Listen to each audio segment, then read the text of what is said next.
And we're back with another Black with No Cream podcast. I'm your host, Ben Haggerty, a.k.a. Ben Real Verse World. It's currently 8:23 p.m. Sunday evening, November 19th, 2017. And this is actually the first time I've ever recorded a podcast and released it on the same day. My schedule's been super insane, which has made it difficult to get ahead of the game and record episodes in advance. But shout out to my homie JR for fitting me into his schedule, stopping in and chop it up. If this is your first time tuning into the Black with No Cream podcast, you're probably wondering, what does Black with No Cream stand for? Black with No Cream is a content creator group fueled by caffeine, or at least I take my coffee black with no cream. But you can drink or not drink whatever caffeine you fuck with and still be a part of my army. We're a private group on Facebook, open to creators of all kinds, aka if you make videos, or if you're a photographer, if you're marketing, management, editing, dancing, blah, blah, blah, blah, blah. All creators are welcome. Our private group has been growing rapidly. We have a shit ton of members. We actually just hit 1,000 or 1,100, I think we're at now, which is sick. We have a shit ton of members working together by sharing content, asking for feedback, passing tips and tricks along to one another with the goal of pushing each other to become the best motherfucking content creators on earth. And you can join the group if you want by going to blackwithnocream.com/join. We would love to fucking have you. Please join. Today I have my homie JR Strickland on. JR is one of the illest VFX artists, editors, directors that I know. We had the chance to work together on several projects when I moved to LA. He's created an insane path for himself. It's been cool to watch him grow. He shares a story of using Premiere when he was 6 years old, and I'm like, what the fuck? And then how he was rejected in college of an opportunity to create a short film and spend a semester in LA, which forced him to boss up on his skill set in Chicago and crush there until he was then able to move to LA and work with some of the biggest names in the music industry and start his own VFX company. His story is super incredible. You're going to want to listen to this shit tight. If you're interested in supporting Black with No Cream, please go to blackwithnocream.com/merch. We have hats, shirts, stickers, pins, and shit. They're all available in the store. I appreciate anyone who picks up some merch, but if you don't have the funds, I fucking get it. There's another way you can support. Share the link to the podcast with as many homies as you can.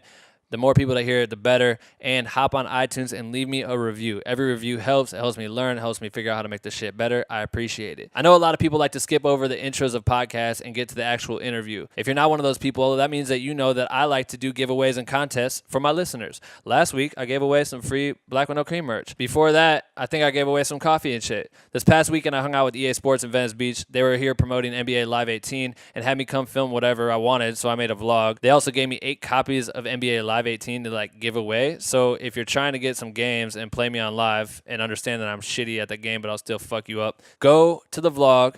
There's a link in the description. I explain how to do it in the video, and you can enter to win some free copies of NBA Live 18.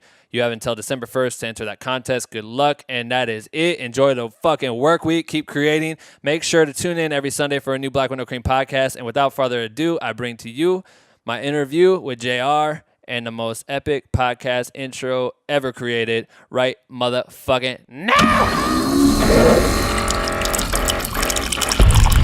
Attention. If you stop this podcast recording at any time, you will die. I don't want to die. Do you want to live? Yeah! You have 24 hours to share this podcast with 5 people or you will die. I'm kidding, you won't die. You're just weak shit for not sharing. And the winner of the best motherfucking podcast goes to Black with No Cream. What do you think? It's so fucking dumb and so fucking Ben Haggerty. I knew you would say that. All right, we're back. Another Black with No Cream podcast. Today, I'm very excited to bring on my good motherfucking homie, JR Strickland. What up? The crowd goes motherfucking You could just crazy. add the sound. No, it's too much work. Okay. I don't like to do any post work. Just post the bitch. Let them hear it. JR is the man. JR is credited as a editor, VFX artist, businessman, fucking life liver. What would you say? What are your credits like that? I mean, that's pretty fair. And I'm directing something coming up, so that should be pretty exciting. Director, CEO. It's weird saying all the credits. No, I know. Artist. JR is a humble guy. JR is a very, very talented person. We met two and a half years ago. Yeah, 2.5 years ago. And it's been a ride since then. And JR's got an incredible story. He's been through all the shit. He's worked with artists like Big Sean. You worked with Trey Songz. You worked with, name them all off real quick. Just give me like 4. Give me a 4 or 5. Well, like Nicki Minaj, Ariana Grande, Okay. Chris Brown, Trey Songz.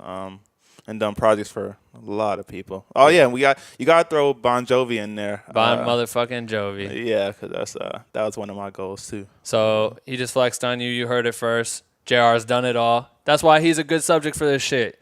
I'm excited, man. This is gonna be fun. I just want to like go through your life. Let's hear where JR comes from Chicago. Yeah. We were basically born and raised 5 hours away from each other, but didn't know each other until we were much older. Just fucked up because we would have tore up everything if we were kids working together. Oh yeah, that would have been crazy. Chicago, how was that growing up? It was cool. I was from the suburbs, so people in Chicago get mad at me if I said Chicago. From the burbs. But Bolingbrook, southwest suburbs. But then I went to school at Columbia. Downtown. No, we're not getting there yet. Don't start telling me about I want to go back to no, being but a child. I'm saying that because I still can say I'm from Chicago. Oh, okay, I got you. I see you. But yeah, being a child was kind of dope. I remember going into Best Buy with my dad and seeing a video camera and like zooming in and out because they used to have the cameras all on display, the VHS cameras. Mm-hmm. I just thought it was dope to press zoom and like zoom out. And I just had an idea of like, yes, and just like zooming into something green and then pulling back and like it's grass or something like that. I was like, oh, that's crazy. Yeah. And then when I would go and see like at Jewel Osco, they used to have, it was a grocery store. They used to have like miniatures. And every time we went into the store, I used to just stare at the miniature. The fuck's like, a miniature? City. Like a miniature town, like with train. It didn't have trains, but it was just a miniature town. Like the little Christmas layout things that they would but do. It was big. And for some reason, I just always used to look at it. What store is this? What kind of store is this? Like a grocery store? Yeah, it's just grocery. I don't know why they had it. They don't have it anymore. Okay, cool. But yeah, I used to just look at that. So like my brain was always thinking of like, oh man, this be dope if I can use this miniature and make it look like a camera going over it, make it look like a drone. Now you just use real drones. Right. And you weren't shit. even thinking drone back then. Heli shots. No. You didn't even know how the camera got through that shit. Yeah. And so because my dad was a nerd and had worked with computers before a lot of people, I just picked up the video camera and just started learning. How old or what do you remember? I was like 6, 5. Yeah. Yeah. And it was crazy. I went through my own revolution because I could only do black and white with no sound at first. And then I had to figure out how to do sound, and then I had to figure out how to do color. Yeah, that's crazy. Yeah. So you went through it all. Yep. Damn, that's tight. I remember having VHS tapes and like trying to sit there and make sure you don't record over the project you just shot. But it was dope because my dad worked with computers, so we all had a computer. So like I had Adobe when I was 6 years old. I had Premiere. Shut the fuck up. Yeah. So I've been when you were 6? Yeah. How old are you right now? 31. What the fuck? You had a fucking Photoshop early? I had Premiere, and it was Premiere 1.5. Yep. What was that like? It was nice because I would watch this show called Movie Magic, and they showed the behind the scenes on like how to make movies. And I used to get annoyed because on Sundays was Movie Magic for kids. Yeah. And I was way too advanced for that. I'm like, what is this? Like, this is just so what? like That really was like corny. they were like tutorials. They're like teaching you things about making movies. They showed like Hocus Pocus at the time. They showed Honey, I Shrunk the Kid or Multiplicity, and they would show how they did all of these VFX. Damn, that's really fucking in the tight. movies. So I would watch the movies and I would go on Premiere and I would try to recreate it. Damn, so were you making like movies with your friends back then? Oh yeah, all the storylines were like Evil Twin. Yeah. So I'll do a split screen and have somebody throw a ball at the other person. Like even my mom would act in it. Really? Yeah, have them walk in there, just throw a ball, and then they'll catch it. But it would be no cuts. It would be the one continuous shot, and I'll do a split screen. So all this is credited to just getting that chance to play with the fucking camera, basically, like to see a zoom, to see like these miniature sets, to like your imagination just started like flourishing. Were you drawing and shit when you were in grade school? Yeah, I think the thing is when you're that young, there's none of this added stuff about being an artist. You know what I mean? It's not how much am I going to make off this. It's not how many people are going to see it. Is it good or not? Yeah, you're just like, I just want to do it because it's dope. Right. You know what I mean? Damn, I remember when me and my friend would like paint our faces like green with like green and blue paint. And we would paint our faces to be like aliens. Yeah. And then we would film these short films where we would like run around. And there was one time I was riding. So we would paint our face, but we wanted to shoot the shit real quick, but it was too wet. So we would take our bikes and ride around the block and to dry your face off quicker. Right. So I remember riding and it was like getting so hard on my face and it just felt so fucking good. I like shut my eyes and I'm just like kind of coasting, and just like, I don't know, just feeling the moment. Went up the curb and smoked this fucking tree. Oh, wow. Like super Wow. hard. So then the shit got all messed up, and I don't remember if I got hurt real bad or not or whatever. But yeah, we'd shoot these little films, and I don't remember what the fuck we did with them. But we shot mad films. Yeah, and they were so like if I had YouTube back then, Oh my God. it would have been crazy because the audience was just my family and friends who came over, and they'd be like, yo, A, he's a nerd, and B, like he's going to do something with it. But it was pretty good for that. Well, I think it's interesting that people say that all the time. Like in our generation right now, it's if we had YouTube then. Right. And I think everyone reflects like that because it's just a different time. Like kids are getting famous when they're 16 years old now. Right. Which is insane. But they just have unlimited access to people and viewership, so it's just easy to hit upload. Which is funny though, because I wonder if I had YouTube back then, I know like I would have been ahead of the curve. But do I want that shit to be? No, exactly. And it makes you think like we do have access to stuff now, so you can't get too caught up in it. But it's just amazing to think like I didn't really have an outlet for it. It just wasn't there yet. I used to do kids news, so we used to do a news show, and the Bulls. We used to talk about the Bulls every night and what happened. And I'll do the graphics. So we'll talk about sports. So I did the graphics for all the NBA teams, basically. Like, and that's how I kind of learned how to do graphics as well. So shit, you get into high school. Were you doing this? High school, I actually like took a break from it. I was gonna say, when did it become like a thing for you? Like, well, I knew I wanted to go to Columbia College in Chicago, so I'm like, I'm going to an art school. But for some reason in high school, I pretty much just started focusing on basketball, and then I was like, I really didn't record videos that much, and I just kind of picked it back up after high school. You know what I mean? Yeah, but what were you doing? What did you do in high school? Sports and shit? I did sports. Like I was really like, my grandfather's a pastor, so back then I was like really religious and all in the church. Mm-hmm. I was just like, it was a pretty busy schedule, but I think it was mainly because of the dedication to basketball. You know, but once I knew that I wasn't going to go to the NBA, and then I got like a offer for a small school, but they didn't have video programs there, so I'm like, I gotta just go to Columbia. Just so everyone understands, if you're listening to this in audio format, and if I ever release this video, JR is tall as fuck. How tall are you? I'm like 6'3.5". 6'3". He could have done pretty good in basketball. I don't know how tall these guys are now. Are they taller than that? Well, it was weird because back then they'll say, you know, you need to be taller, like you're tall. But then when I went to a basketball camp, I was like one of the shorter ones. Really? There. Yeah. Damn, that's weird. All of this stuff, like talking about it, makes you kind of think about how to live your life later on. You know what I mean? Like if I listen to so many people say I'm tall that I didn't realize that I could have played whatever position I wanted. Well, I just am selfish and I'm short, and when I play basketball, I just figured if a tall fucking guy had the basketball, there's no excuse for you not to put your fingers up by the rim and put the ball in the hoop. Well, but then they'll get mad at me because I kept going back and shooting threes, but I was like, I don't want to go down low. I want to fade away. Yeah, I want to go to the 3-point line. So then what? You do get into Columbia right away, or? I got into Columbia. It was pretty easy, like honestly, to get in. But I could have went to other schools, and now thinking back on it, I probably would have went to another school or just moved to LA. Why? Because I talked about this like yesterday to somebody. Schools are kind of behind when it comes to art. They can't. The technology moves so fast, especially now, that there's no way for the curriculum to keep up with what's going on. Mm-mm. You know what I mean? So we were shooting things with Bolex 16mm films at school, but at home I've been editing on my computer since I was 6. And then for some of the festivals in school or the contests, we weren't allowed to edit at home and enter the contest. You had to edit with the software that they had there, which I think was maybe Avid or Final Cut. So it was just like, I'm ready to get into the narrative part of it, and I'm being held back. I have to wait a semester before we can even touch a camera. And then the whole reason I went there, because I wanted to do the semester in LA. Yeah. And I wanted to do the directing, the practicum.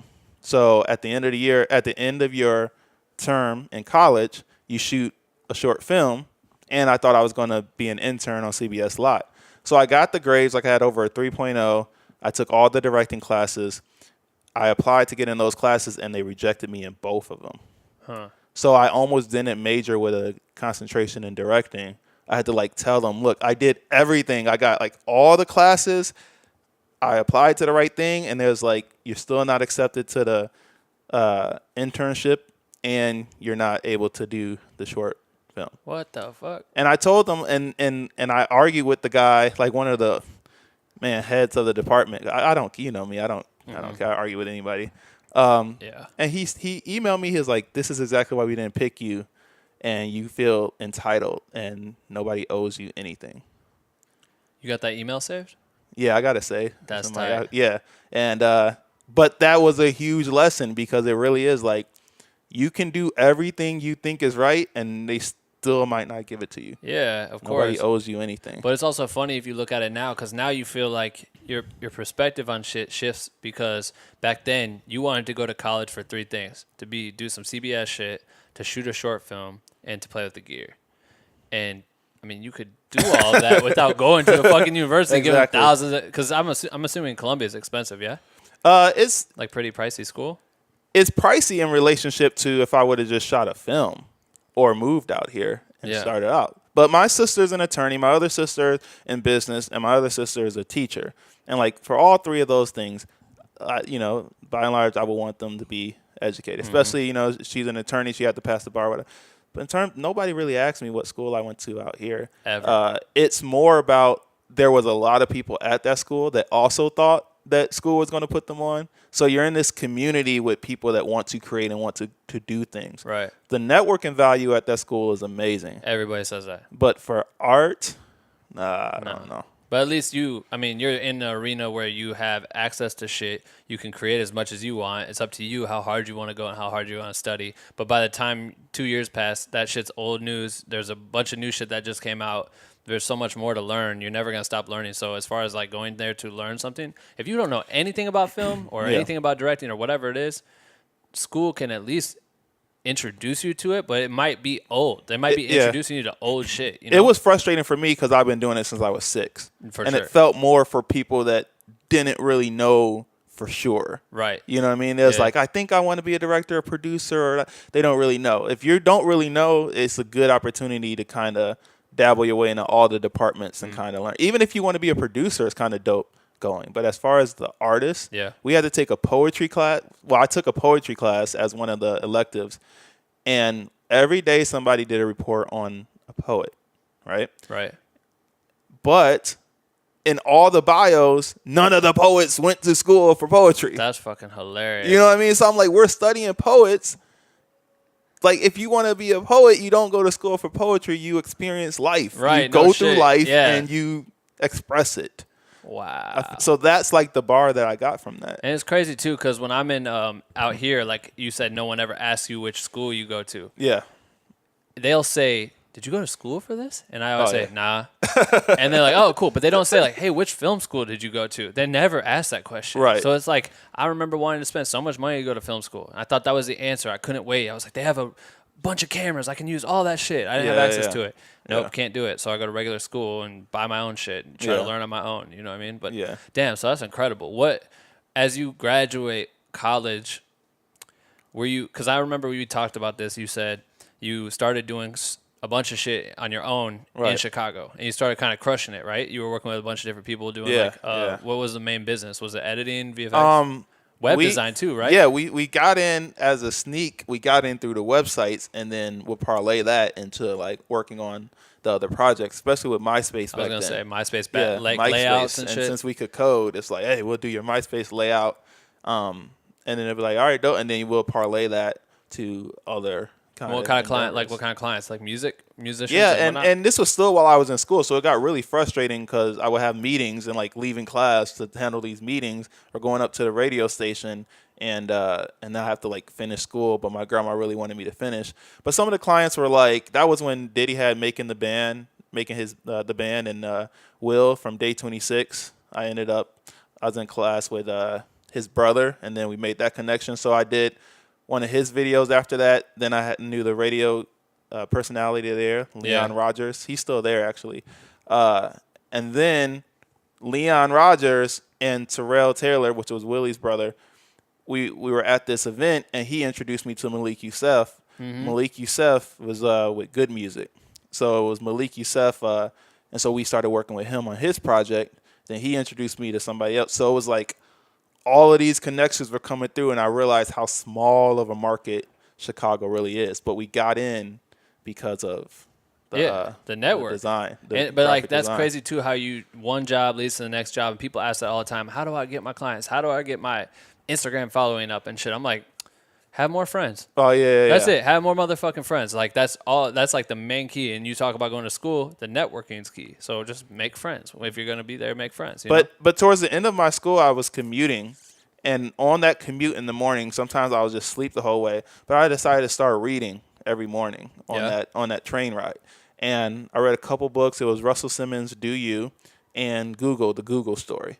So every day you're indoctrinating your mind with this mindset of what they did. And when you kind of follow that as a roadmap, it really does help you. So a lot of times people reach out and they ask me for advice or whatever. It's more like educating yourself. I'm not against education.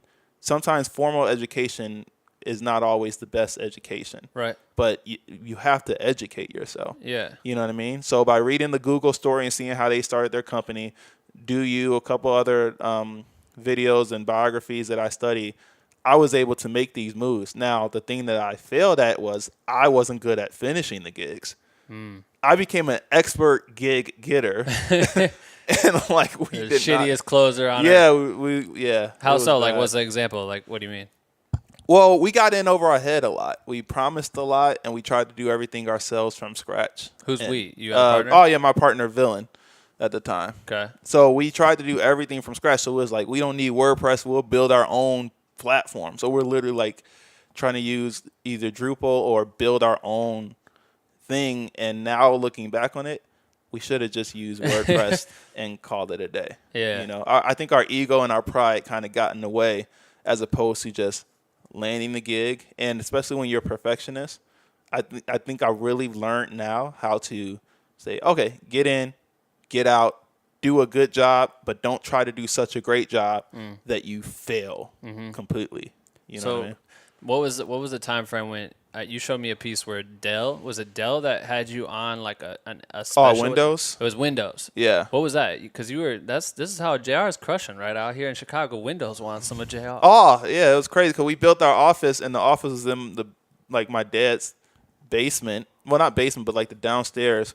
And Villain ended up living with me, so shout out to my dad who let him live over there. Crazy. And we got rid of the bed. It was like, we don't want to sleep. Like, we'll sleep later. We'll sleep on the floor. We'll sleep on the couch. We need an office. So we flipped 2 rooms into an office. And, you know, when you work from home, you watch a lot of home and garden television. Okay. And so I learned how to kind of like design, interior design. So we flipped the offices, painted everything, had a theme, and we'll have people come in and out. And I did a music video, a spec music video, and I did the color on it. And I reached out to the company that I used to do the color system with. Okay. It was a Simulate.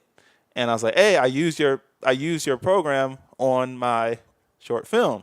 And they was like, oh, this looks amazing. We want to do a case study on you. What the fuck? So I was like, dope. I did the case study. And then it was like, you're really funny. Like, you got a really good personality. We want you to do a webinar. I was like, cool. So I did a webinar, reached people from all around the world. It was crazy. From your office? Is this you and your partner? Or is this no, this is like me. Something you were just doing. Yeah. And then once I did the webinar and I was cool with the guys at Assimilate, there's like, hey, we got this project with Windows and Surface Pro. This is like the first Surface they ever made. And it's like, we want you to be one of the featured artists. We're going to fly you to New York. They're going to launch the Surface Pro, and then you're going to talk about like how you use it on all your stuff. And it's like, we're going to fly out to Bolingbrook, and we're going to do a short little video on you. That video's still online, right? Using it. Yep. Yeah. It should be. Yep. Damn. So a little spokesman. Yeah. So I was like in front of the camera. That's pretty crazy, though. How old are you? Like, well, the craziest part was we had a bootleg version of Windows at the time. Like, we had PCs, but we had a bootleg version of something. So while they were there, like, the screen showed up like, boop, you're using an illegal version. Damn. version of Windows. They're like, yeah, we're going to hook you up with this. It was kind of embarrassing. Damn, I remember, I don't think I ever paid for any program until the cloud started. Oh, yeah. You know what I mean? Like, every Adobe software, I would rip everything. Yeah. Rip. And then they started doing the cloud shit. And it got harder to steal it. And then eventually, but at the same time, I was like, finally starting to make some money and like knew that I needed to, Well, I tell people now because of the cloud system, and it's like like $50 a month for everything. If you're trying to, was in the war of art too, the hobby versus, your profession. If you're a professional in this, you should be able to get $50 a month for the software. Right. So if you can't afford the software, if it's a hobby or you're still trying to learn to figure it out, like educational version or whatever you got to do. But when you're saying like I'm a professional video maker, if you can't do at least one project a month that could get you $50, then you really need to reevaluate, your business. Yeah. Plan, your professional business strategy. or not, I always find workarounds. So if you don't want to listen to JR's advice, listen to my advice. Find a homie Well, who it pushes has you to charge people too. Yeah, but find someone who has a student discount and just get that shit a little bit cheaper. Yeah, whatever you got to do to like whatever you got to do. But at some point, if this is your profession, you got to like that's the bare because there's a whole nother tier of money making out here. But if the bare minimum is like you should be able to. Yeah. You know what I mean? It's a great investment. And that's definitely going to catapult you. Once you're able to do that, the sky's the limit because now you understand how to budget properly and raise the funds. You're like, I'm a chef, but I can't afford the food. Or the knives. Yeah. Yeah. No, there's one, even a flyer. You do one flyer for somebody, $50. You know what I mean? Get a template for a couple bucks, flip it. Yep. Yeah. That's true. So then you moved to LA. What made you move out here?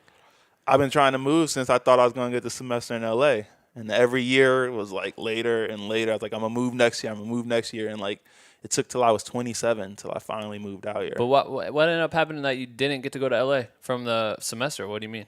Because they didn't accept me in the program. And that was going to be me coming to LA, doing an internship, and then staying here. Dude, I fucking love podcasts because every time I do a podcast, every creative is very similar because when I'm in college, I remember and I don't know if I told this story on here before, but like they had this like seminar and I think it was on a weekend and I was like fucking hot because they're like, you have to come in on Saturday. Otherwise you lose 50 points and blah, blah, blah. And so you're basically forced to go to this shit.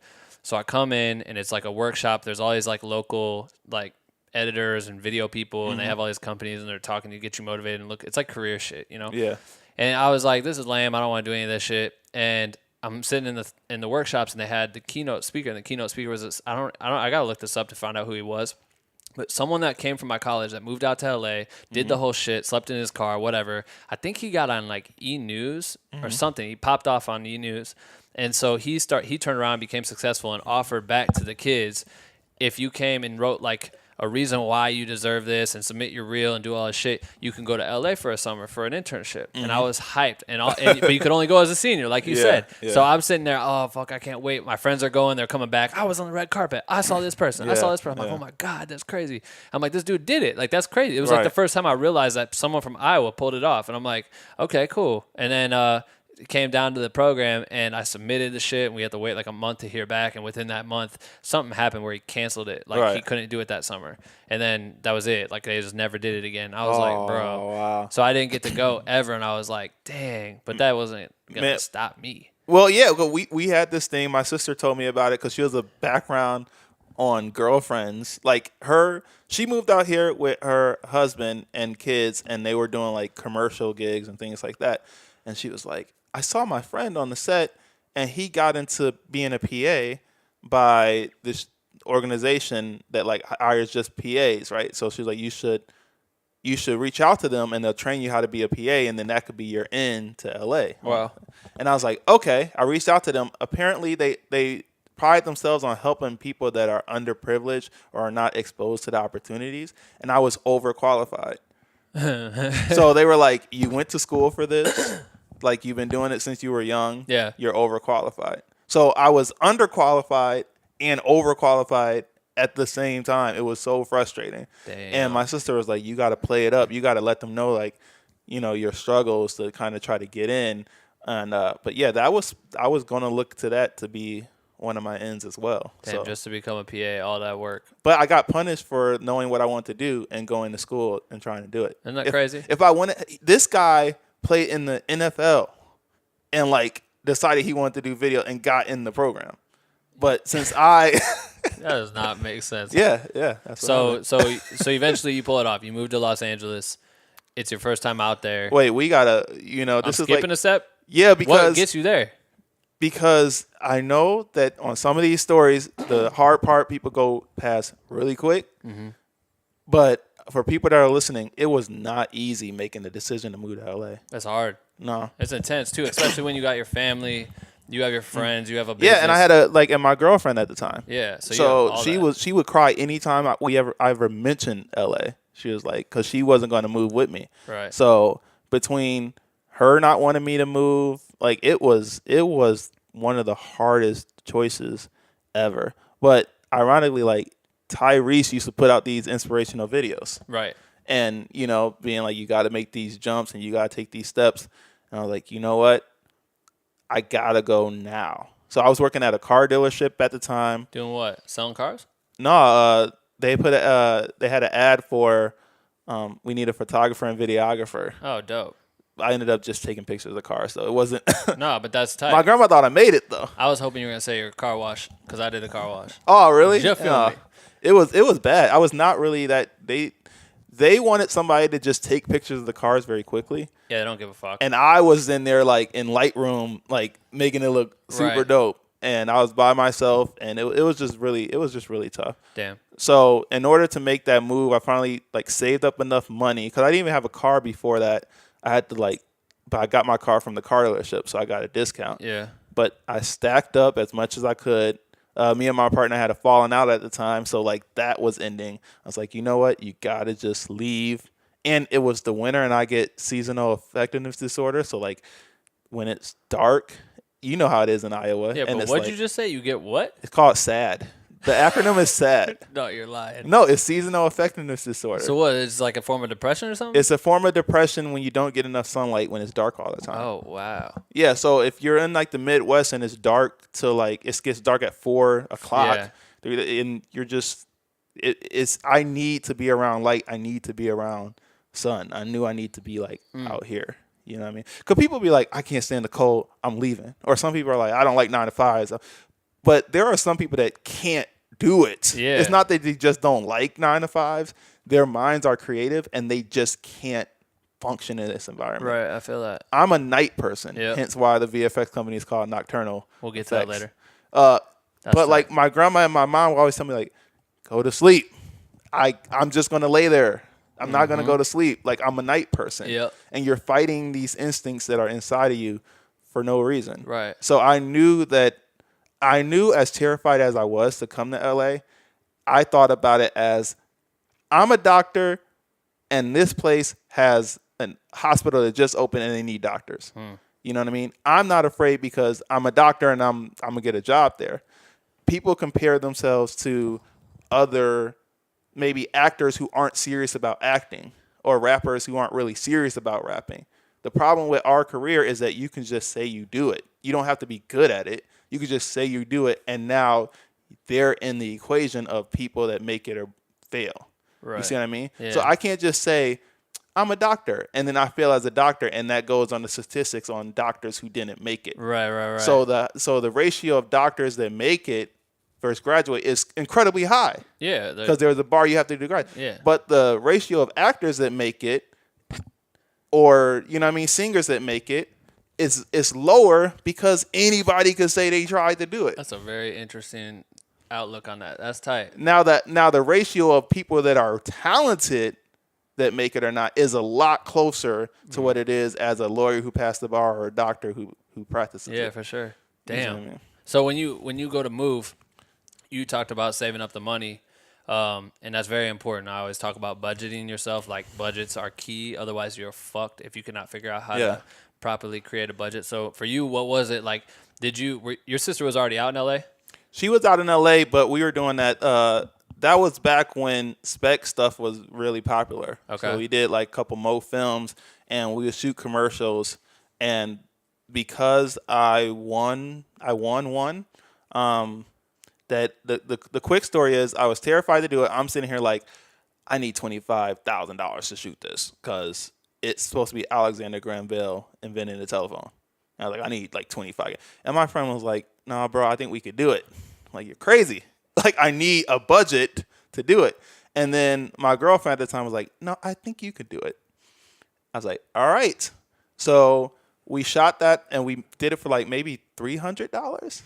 And it was all green screen. It was like green screen, then my dad's basement. I mean, it was at the point where I wanted him writing in front of the window. So I put a green screen up and just green screen a window. Wow. You know what I mean? I went to the prop store, got a pigeon, because he takes a pigeon and he uses a carrier note and he sends it to his girlfriend across the balcony.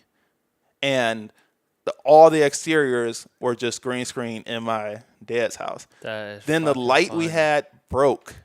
So I literally had a lamp as like my main light source. Savage. Savage. Yeah, but it's when you get into the mindset of doing whatever you got to do to make it happen, like, I don't know, things start kind of coming together. Well, that's crazy. Explain, too, what a spec is for most people. There's some younger audience in here, too, that might not get what you're talking about. Because back then, that was super popping. Well, spec is like, look, we're going to get a whole bunch of people to do it for basically free. And then if they pick it up, then you get paid later. They might pick it up later. Yeah. So this company started, they started paying people. Eventually, they started paying people to shoot it and give them a budget to work with. Mm-hmm. But it was a whole bunch of people submitting for the same thing. So mine was, it has to be a better way. And I figured there has to be a better way to use a telephone. So there was a time before where there wasn't a telephone. And how did guys holler at girls without, how did you, how did you get, what was the original, let me get your number? Wait, so is this out? That video? Yeah, it's out. It might be down now because it was like 10 years ago. Damn. But it's out. I could put it up. Yeah, if I can find it, I'll try to throw it in the show notes if anyone's trying to see. Yeah, I'll show you. All and you were doing this in Iowa, or not Iowa? In Bolingbrook. Yeah, Bolingbrook. So you were shooting these spec commercials in Bolingbrook. But what was the situation you were planning on doing once you knew I'm going to LA? Was it I'm gonna go stay with my sister? I'm gonna go get an apartment? What was it? Because then you have to decide the budget for yourself. Like if you realize you can't. I was like, I'm just gonna stack up with these commercials because once I won that and they flew me to South by Southwest, and that's by the way when I met the John Landau from Titanic, the producer, Titanic, Avatar, and Honey I Shrunk the Kids. At South by Southwest. Yeah. So yeah. Okay, because I'm rushing through shit. All right, right. I don't want to rush through shit. You win this contest. What's the prize? You go to you get like $8,000, and then they fly you to South by Southwest, and then you compete with other people, and then like my commercial ended up winning. The short story is my commercial ended up winning, and then John Landau was like, "Yo, like it was pretty dope," and I was like, "I was just studying you a month ago." And I was at the point where I wanted to I didn't think I could do this because I figured I needed $25,000 to shoot it. And you pulled it off. We pulled it off for like a couple $100s. And now I'm sitting here talking to the producer from Titanic and Avatar. But yeah. That's crazy because it's just reflecting. We talked about this earlier, but the kid that was just posting the Black with No Cream in the private group, and this kid was just talking about how his mom passed away, and he's feeling very lost and shit and was kind of struggling with it. And he has no friends and all this stuff. And he used Black with No Cream as like an outlet to express himself. And he messaged me too. Yeah. But it's crazy because my response to him was that he's like, I want to be creative and I wish more of you guys lived where I live so I could go be creative. And I was like, yo, fuck it. Those people will come later. I'm like, go take your phone and go outside and shoot something. Like, go make something. Yeah. And for you, it's like, that goes to show. If you don't think you have what it takes or you don't have the funds. I wasn't going to do it. He wasn't going to do it, but people pushed him. Like, go do it. And look what happened. You fucking won. You met the dude that did fucking Titanic and shit. That's crazy. Yeah, and to that kid, because I saw that message too, and I responded to him. But I didn't tell him. Like, I lost my mom when I was 12. Yeah, my mom passed away when I was 12. But what I realized when I was growing up was I wanted to be like Motown, where everybody grew on the same block and they all kind of like made it together. You know, like, oh, we all were dope when we was kids. But like my friends didn't really play instruments. They acted in my stuff, but they weren't actors. Right. You know what I mean? I didn't have a lot of people that wanted to make films. I was like the only one. Yeah. But I realized that, and this is what I responded on that message, like not everybody makes it to the All-Star game. Right. Like you represent your hometown.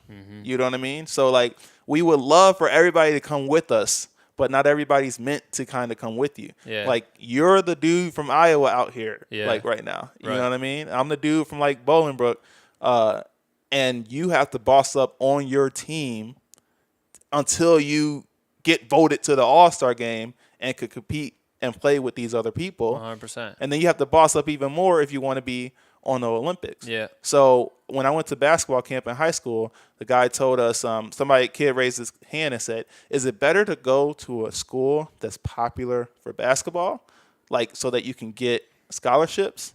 And the coach said, if you're really good, they will find you. Hell yeah. So if you think about it, if you're in the middle of nowhere in America, the middle of wherever, and you're putting up 30 points a game, somebody's going to come find you. Yep. You know what I mean? So there are places where people do get more exposure or whatnot. But if you're killing it and practicing and getting really good where you're at with what you're doing, somebody will find you. And then when you get thrown into the mix, because I notice you're interviewing me, but for everybody listening, Ben was thrown into the mix, but Ben would kill everything he was thrown his way.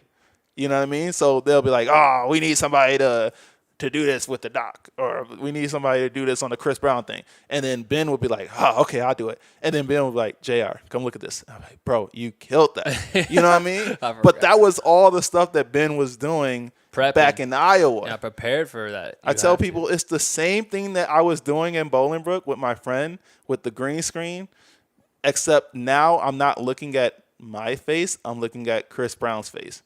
You know what I mean? But it's the same thing. It's just not my friend in front of the thing. It's just Chris in front of the thing. That's a trip, huh? Yeah. That's fucking crazy, man. And I think that just it all proves itself. It's the same thing. I think people think it's really different. It's the same thing, especially with technology nowadays and money wise. It's my laptop.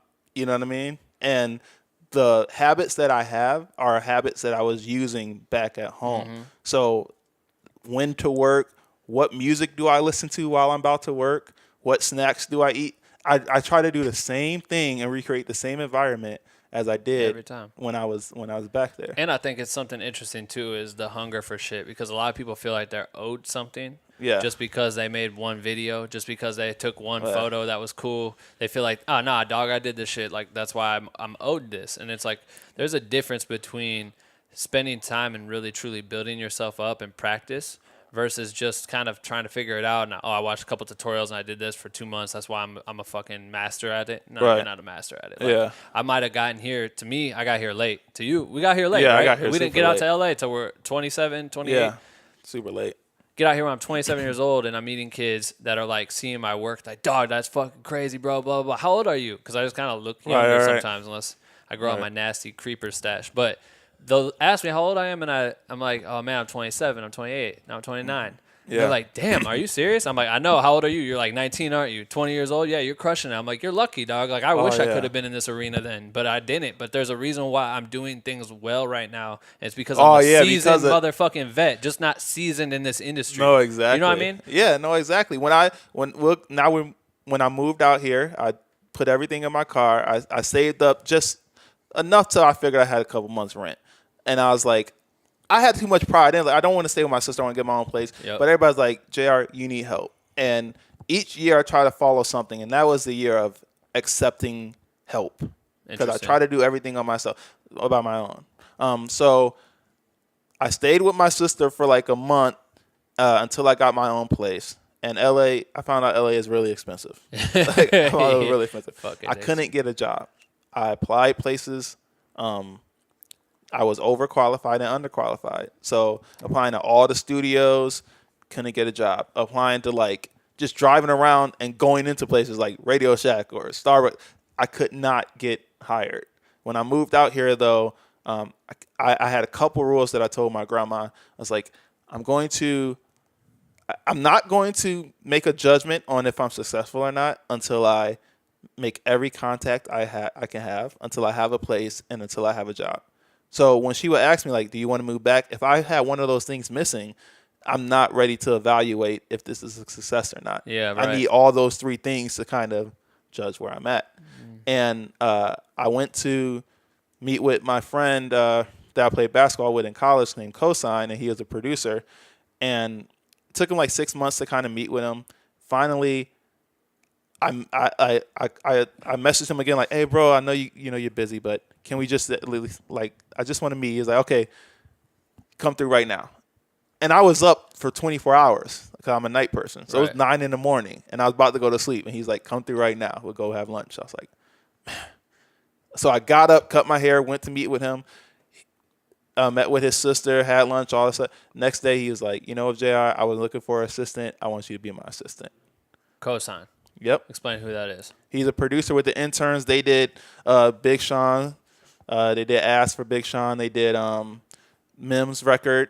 And so they were kind of popping out here. And like I said, I knew him from Columbia because we played ball together. And I wanted to get in with music or film, and he gave me an opportunity. So I got a shout out to Cosign the interns. Gave me an opportunity. I became his assistant. I was the worst assistant you can imagine. Why? I mean, the worst. Because my swag was off. Like, I'm in the music business. They do hip hop. Like, I don't wear, like, my shoes are bummy. My shoes were falling apart. That's like, the worst, right? Yeah, it was. I didn't have any money. I didn't have, like, the swag I had back in Bolingbrook, I did not have out here. Right. You know, I didn't know how to move. I didn't have any confidence. And I'm a creative person, not a, you know, I need an assistant. I don't need to be somebody's assistant. So there were times where we were driving. I ran out of gas. I was supposed to book his sister's flight home, and I accidentally booked it under his name instead of hers. She had to go home for a funeral. Oh, fuck. And they're in the car crying on the way to the airport. And, you know, they're like, I'm going to miss you, sister. I'll miss you, bro. And then, fuck. And then we get a call. She's like, I can't get on the plane. It's booked in the wrong name. No. So she had to stay, and she missed the funeral. Shut the fuck. Yeah, I did. I was horrible. When I would say I was a horrible assistant, You were it was really bad. You were really shitty. bad. Damn. But I had a couple values. One of the values. Yeah, please tell me what those were. One of the values were Fuck. to be honest and, like, to be trustworthy and to, like, admit when you mess up and, you know, tell. If I could do those things, I was good. So it's like, you're horrible, but, like, I could trust you with getting money out of my bank account without thinking it's going to be missing, even though I didn't really have any money at the time. Yeah. So that experience was very humbling because I had to end up moving back in with my sister while I was getting that gig. And then he gets a phone call like, hey, bro, we got to work with Nicki Minaj. I was like, what? So now all of a sudden, I'm in the room with Nicki Minaj for 4 or 5 days working on a record that turned out to be Anaconda. Wow. Yep. So I worked on that record for like as an assistant, you know what I mean? But I was in the room, and I was going home sleeping on my nephew's bed. I love that. Yeah. So I was sleeping on my Your nephew's bed. Yes. Like your nephew's like 3 feet tall, and you're sitting here, this tall ass dude with your feet dangling. Yeah, he was like in middle school, so it was like, you know, like a 10-year-old, like 12-year-old, and you know, it's Uncle JR coming home, going to sleep on the bed, going back to work, and then in the studio with Nicki Because you weren't Minaj. probably making any money, really, were No, they? not like that. No. Just maybe they're kicking you lunch or something like that. Yeah, and I ended up moving in with him to subsidize a lot of that. With Cosign? Payment. Yeah. Oh, so then you were in the house, but still, like, no bread. No, it wasn't like, no, you couldn't stack up at all. No. Yeah, you couldn't stack up at all. Damn. So to put this into perspective, this man, because we talked about this before. I love this fucking story because I remember talking to you about this and saying like I remember the night I went and shot that shit with Mary J and Taylor Swift. Yeah, And yeah. I'm like at Staples Center and I'm shooting these superstars and I'm right there backstage. Oh, yeah. I moved I remember that. Hillary Duff out of the way so I could get a shot. And then at the end of the night, you feel like a legend. And I go back and I'm crashing on the floor on this air mattress with fucking 6 holes in it. Yeah. And I'm just sitting there like, what the fuck is happening? Very humbling. You're working with Nicki Minaj and going back and sleeping on your nephew's bed. Yep. So- And then we Damn. yeah, and it was because I still didn't have the swag. I still didn't know all this stuff. Like when I walked in and she went to shake my hand, I didn't know if I was supposed to or not. And she's like, "Oh, you're just gonna not shake my hand?" And I was like, "Oh, my bad. We like that now." You know what I mean? I didn't know. And then we ended up working with Jamie Foxx. I'm at Jamie Foxx's crib. A year before that, I was gonna do a spec where he was one of the judges. And I was mad at myself for not doing it because one of my goals was to meet Jamie Foxx by doing the spec. That's funny. Then you fast forward and I'm in his crib and we're sharing chips.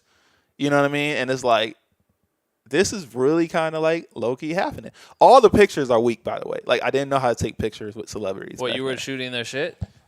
Like, No, what do you I mean, was like taking pictures. Oh, like you took photos with them. Yeah, when they'll be like, okay, time for the picture. And now like, okay, because I'm about to stun on everybody back in high school for my 10-year reunion. And then that 10-year reunion got canceled. For real? Yeah. I just didn't go to mine. Oh, see, you're a boss. Yeah, I was bossed up. But I think I had like 80 weddings I had to go to, and I was like, man, I can't keep coming back to Iowa. I'm not going back for this shit. Yo, the Jamie Foxx thing was, remember somebody commented on the Black with No Cream about taking care of yourself and your mind and all these things? Yeah. I was so overwhelmed with the amount of work that I had to go, because I lived with the guy. I had to get up first, and I was like, you know what? This was before I lived with him, though. I'm like, I need to take a moment. This is a lot.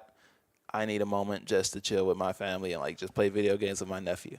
He was like, all right, cool. I look on Instagram. They're at Jamie Foxx's house at a party. Shit. It's a huge pool party at Jamie Foxx's house. And I told him I'm not coming in. And instead of being like, yo, Jay, are you sure? Because we about to go to this? He's like, all right, cool, bro. I'll just see you tomorrow. Yep. And like, I'll see them. He was like, damn. Yeah, man. No days off. So then, but yeah, so you're doing all that, which then you met. Did you not meet Listerman through that? Oh, yeah. I've been back in Bolingbrook. Like, the grind is real. And our stuff might be a little more dated that Ben and I are telling you, because when we was coming up, it was a little while ago. But even though it's not that long ago, like, technology still has changed. So I was looking up people on their websites. I saw Riveting. I was like, I asked to be Andrew's friend on Facebook. He said, yeah. So I'm messaging him. I messaged him for like 3 or 4 years before I moved out here. I messaged him when I moved out here, you know, and a lot of times there'll be huge gaps where he didn't respond. Because like, I'm a stranger. He doesn't know who I am. And so people know Andrew is the owner of the company Riveting. So, yes. And they're crushing the music video world. Oh, yeah. He's like the biggest music probably getting video blown up producer by at the time. Yeah. Okay. And but I kept hitting him up, and when I first moved out here, you know what I mean? He would respond once, but like that was it. And then I'm with Cosign, and we got a session at Chris Brown's studio, and I walk in, and then there's Andrew Listerman and Cal Scrooby, who's is the that homie shit? now. Yeah. And I'm like, Andrew? And he looks at me, he's like, JR? Like, you recognize me from Facebook? Yes. That's crazy, huh? I was like, this dude knows who I am. So he's like, how's it going? And from that relationship, I had to tell Cosign, I'm like, yo, that's one of the biggest music video producers. Like, he does all of Chris's. I think that's probably your strength too, Ben. Like, when you know the stuff and you're around the people, you can use that to your advantage. Oh, right. Like, I know that this is the producer that does Chris Brown's video. This is the good contact to have. Mm-hmm. He was pushing Cal at the time. And so that connection between Cosign and Cal kind of happened. So Cal started coming through to the studio to record. Oh, dope. That's how me and Cal and I became friends. And then like I had to get Listerman's number to make this kind of happen. Right. So then when I got fired from being an assistant. Because you were trash? Yeah, because I was trash. Did you get fired after the airport thing? No, I didn't get fired after the airport thing. I got fired because I got into it with somebody. I'll just say that. I got into it with somebody, and he was like, bro, you can't be doing that. Mm-hmm. I got to fire you. I was like, cool. Damn. But, are you still cool with them? Oh, yeah, I'm cool with everybody. But what I learned from that is, like, my friend Zach, who's an engineer, told me, he said, people remove themselves from the situation. He's like, you don't have to worry a lot of times. Too many times we try to force ourselves into situations or out of situations. Well, people will remove themselves. If you're not supposed to be an assistant, JR, so it's not going to last. Right. And before then, I've been telling my friend, like, I can't do this past October or December anyway. Right. So things happen in the universe to remove you from that situation if you're not supposed to be there. So after I got fired, I had Andrew's number. Oh. I text Andrew like, hey, I would like to, do you have any job openings? They're like, not really, but kind of. And Cosign actually co-signed for me. No pun intended. That's tight. Yeah, and he was like, you know what, like, you cool, JR. I would call Andrew and I'll tell him that you're a hard worker. Now, if you mess up over there, it's not my fault. Yeah. I was like, all right, cool, bro. All I need is like an opportunity. That's tight. And so my little sister moved out here. I had to end up sleeping on her couch. Now I'm sleeping on my little sister's couch. Unemployed. I didn't apply to any other place, so all I did was kept hitting up Riveting. That's all I did. Yeah. Yep. Just kept hitting up riveting. So then you get the job. Was it an internship, or did you get like an actual part-time job or full-time job, or what was it for you? There's like, JR, we might have you come in for a meeting on Monday. I was like, all right, cool. I didn't hear back from them. Yeah. I just went in there with my laptop and started working. So you just pulled up? And then his assistant, Nikhil, was like, after like an hour or so, he was like, JR, did Andrew tell you to come here? I'm like, I mean, I don't know. I didn't really hear nothing back. He's like, you can't just come here and start working. Damn, that'd be so funny to see you just. I was just working. Yeah, everybody just thought I was supposed to be there. What'd you work on? Just my own stuff. Oh, I just had my computer out and I just started working. That's fucking it's like you got, and then I was like, so I got to leave. He was like, yeah. So then what happens? Then he had me come back, and they ended up hiring me as a trial. And then part-time. Yeah. And then we turned that into full-time. That's fucking funny, dog. You just pulled up. Yeah. My friend was like, just go. He was like, just go. Yeah, I mean, fuck it. Put yourself in the position. I make decisions on if it would sound good in a book later. Mm-hmm. So I'm like, yo, that would sound good in a book if I just went up there and started working. That's tight as fuck. Because it took me so long to get out here in LA that I really believe that once somebody gave me the opportunity, they were going to see the benefit.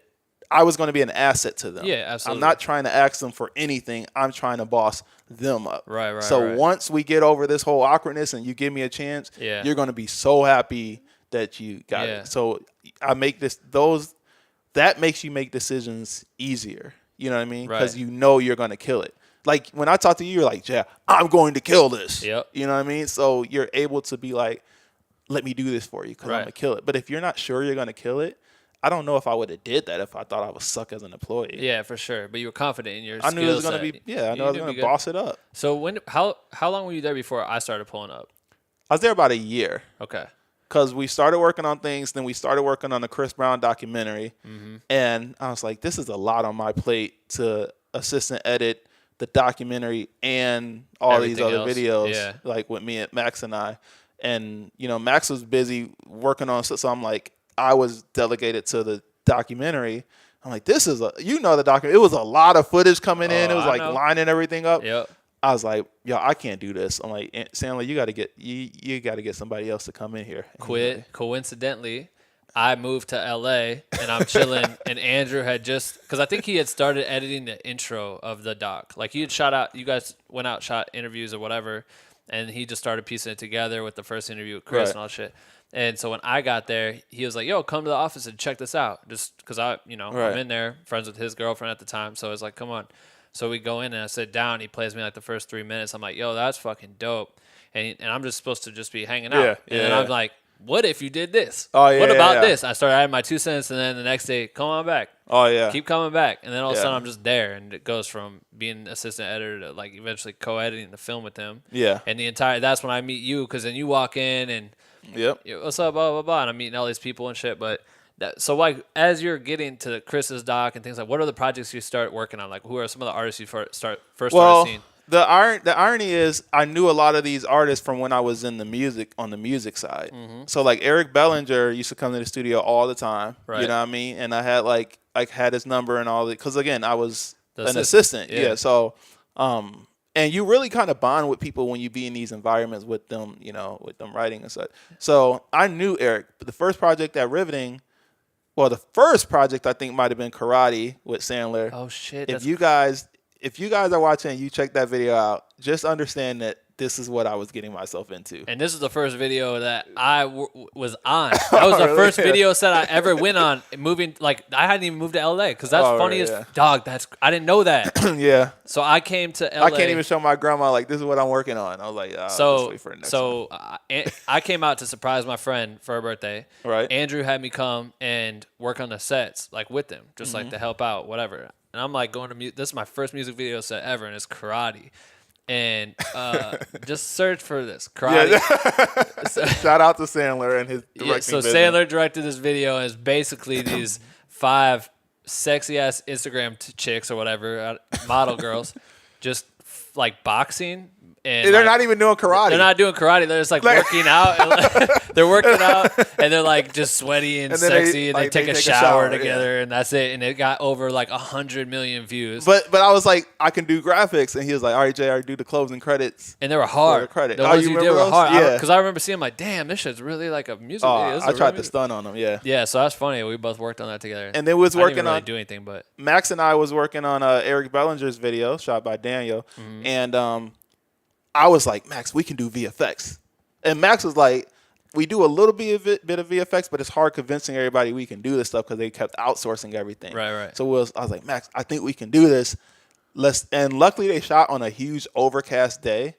And I was like, we can do the sky replacements. Daniel was like, all right, cool. That's how he done it. Right. He was like, all right, cool. Yeah. You guys can do it if you can do it. And I was like, dope. So Daniel let us do it. So me and Max spent so much time. Now that I look back on it, like, you're supposed to have things budgeted. You're supposed to, but when you're ignorant out here, you're just like, we're gonna kill it. yeah, just want to make cool shit. We did all the sky replacements, and that's when they started realizing that we can do some VFX. So one of the next videos to come up was Ariana Grande One Last Time. Then the director came in, and Max? Max Landis. I just met him at a party last weekend. Oh, right? Yeah, he's a cool dude. Yeah, he's pretty dope. Really funny. And he was like, I don't know what happened, but I convinced them that I could VFX supervise the project.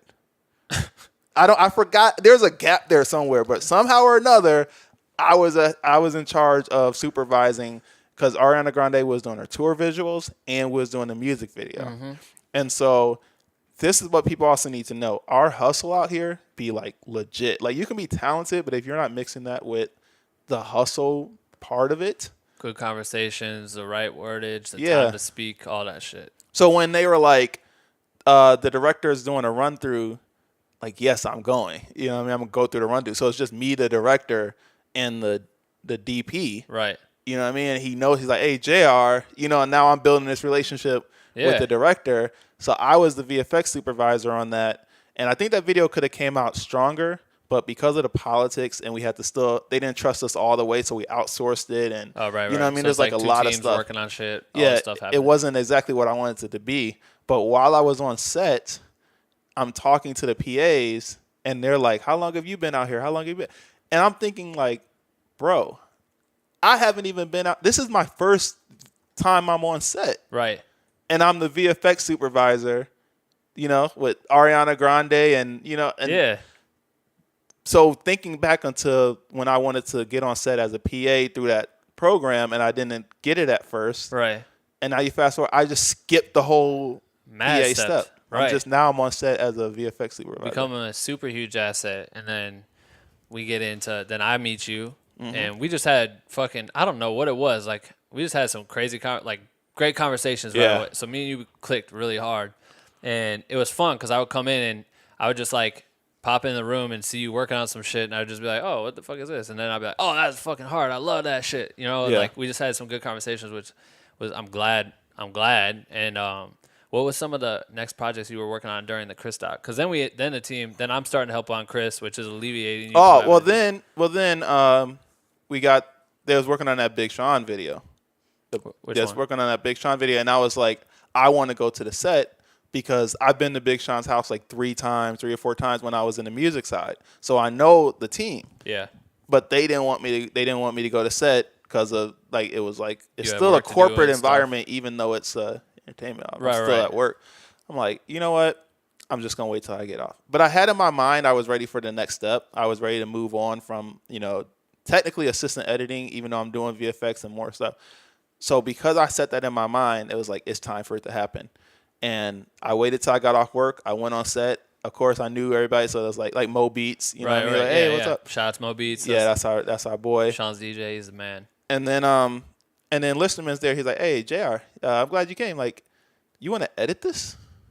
Okay. I was like, yeah. And before that, the only other video I co-edited Cal Scrooby video with Daniel. Which one? Wasted. Okay, cool. So I only had a co-editing, but I was telling Listerman, like, I wanted to start editing. He's like, okay, you can co-edit this thing. So that was like the first video I edited technically out here.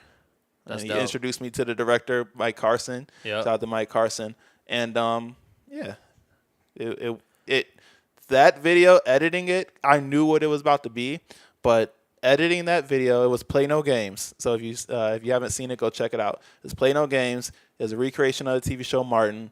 I did all the posts except for the color. Damn. So I did the editing, the sound, all the graphics, recreating the titles. I tried to do everything I could. That shit looked fresh as fuck, Oh, too. That got nominated for a BT award. Yeah, it got nominated for a hip hop video of the year. Who'd you lose to? Do you remember? Something that was crazy. Some dope video. It was either Beyonce Damn, or nominated for hip hop video of the year. Yeah, it was nominated, and that was and so it was like all of a sudden it went from. It was just crazy because I used all the tools that I've been using since I was younger, though. Yeah. So a lot of those times when we're in our 20s, like I want it right now. Mm-hmm. I was still learning After Effects. I was still learning Illustrator. I was still learning how to do green screen.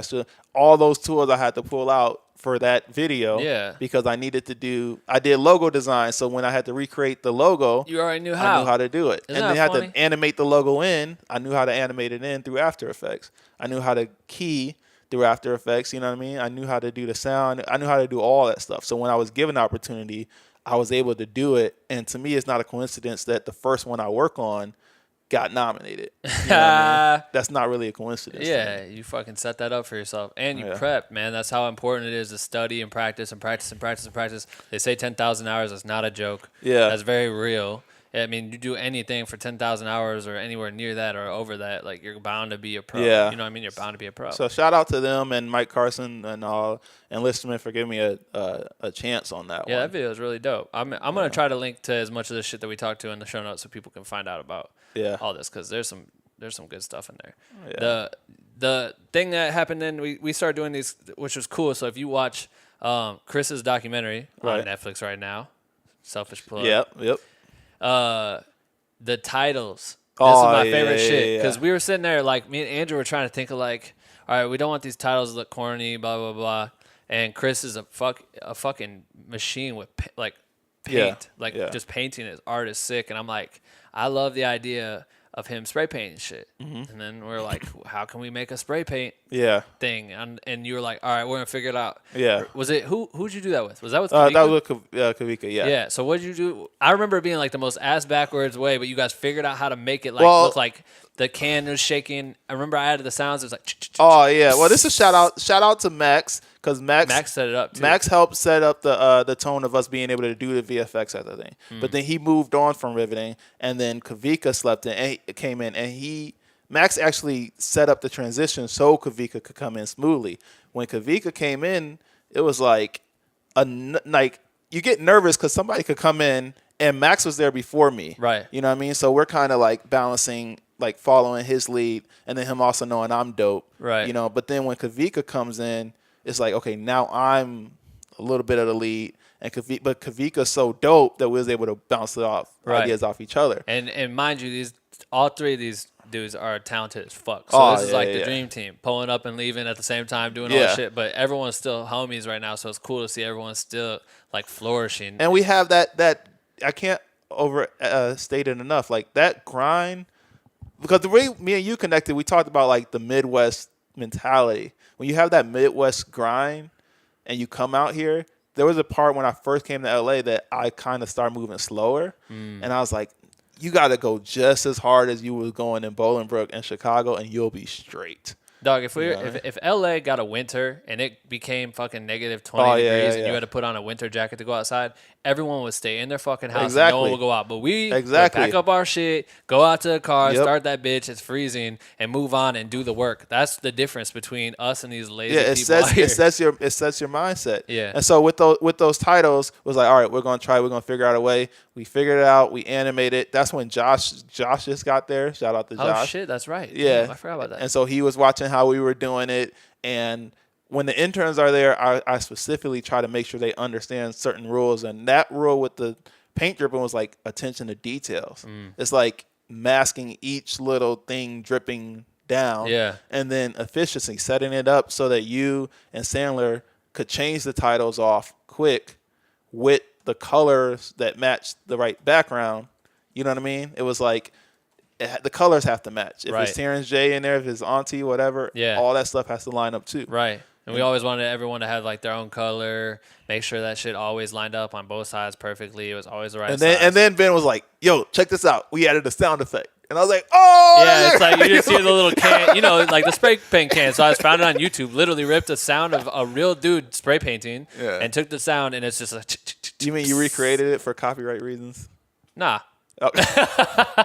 Nah, it's some random dude that just posted the video. I don't even know, whatever. But man, those titles. He was hard. like, "Listen," it was like, yeah, and it was sick, and it like lined up perfectly with their shit, and we were all ecstatic. And those were damn, I love those titles, and it's sick too because at the end of the film, it all comes full circle, like with what he's working on. In the movie, you see him like working on some paint project, and honestly, like that's the tough part. It's like I had an ego back in Bolingbrook, and out here I had to learn to kind of get rid of that ego, and it's tough. So there'll be times where everybody's sitting in the room and you're throwing out ideas, and like, I'm not going to get credit for this idea, by the way. You know what I mean? I'm throwing out things, and they might use it, they might not use it, or sometimes they'll use it and take it and run with it. And it's like I'm still just getting a assistant editor credit. Right. Yeah. You know what I mean? It's a weird feeling because I don't know. Every time I'm around someone, like now as I grow and as we build what we are building as creators, like I want to just empower everyone around me. I feel like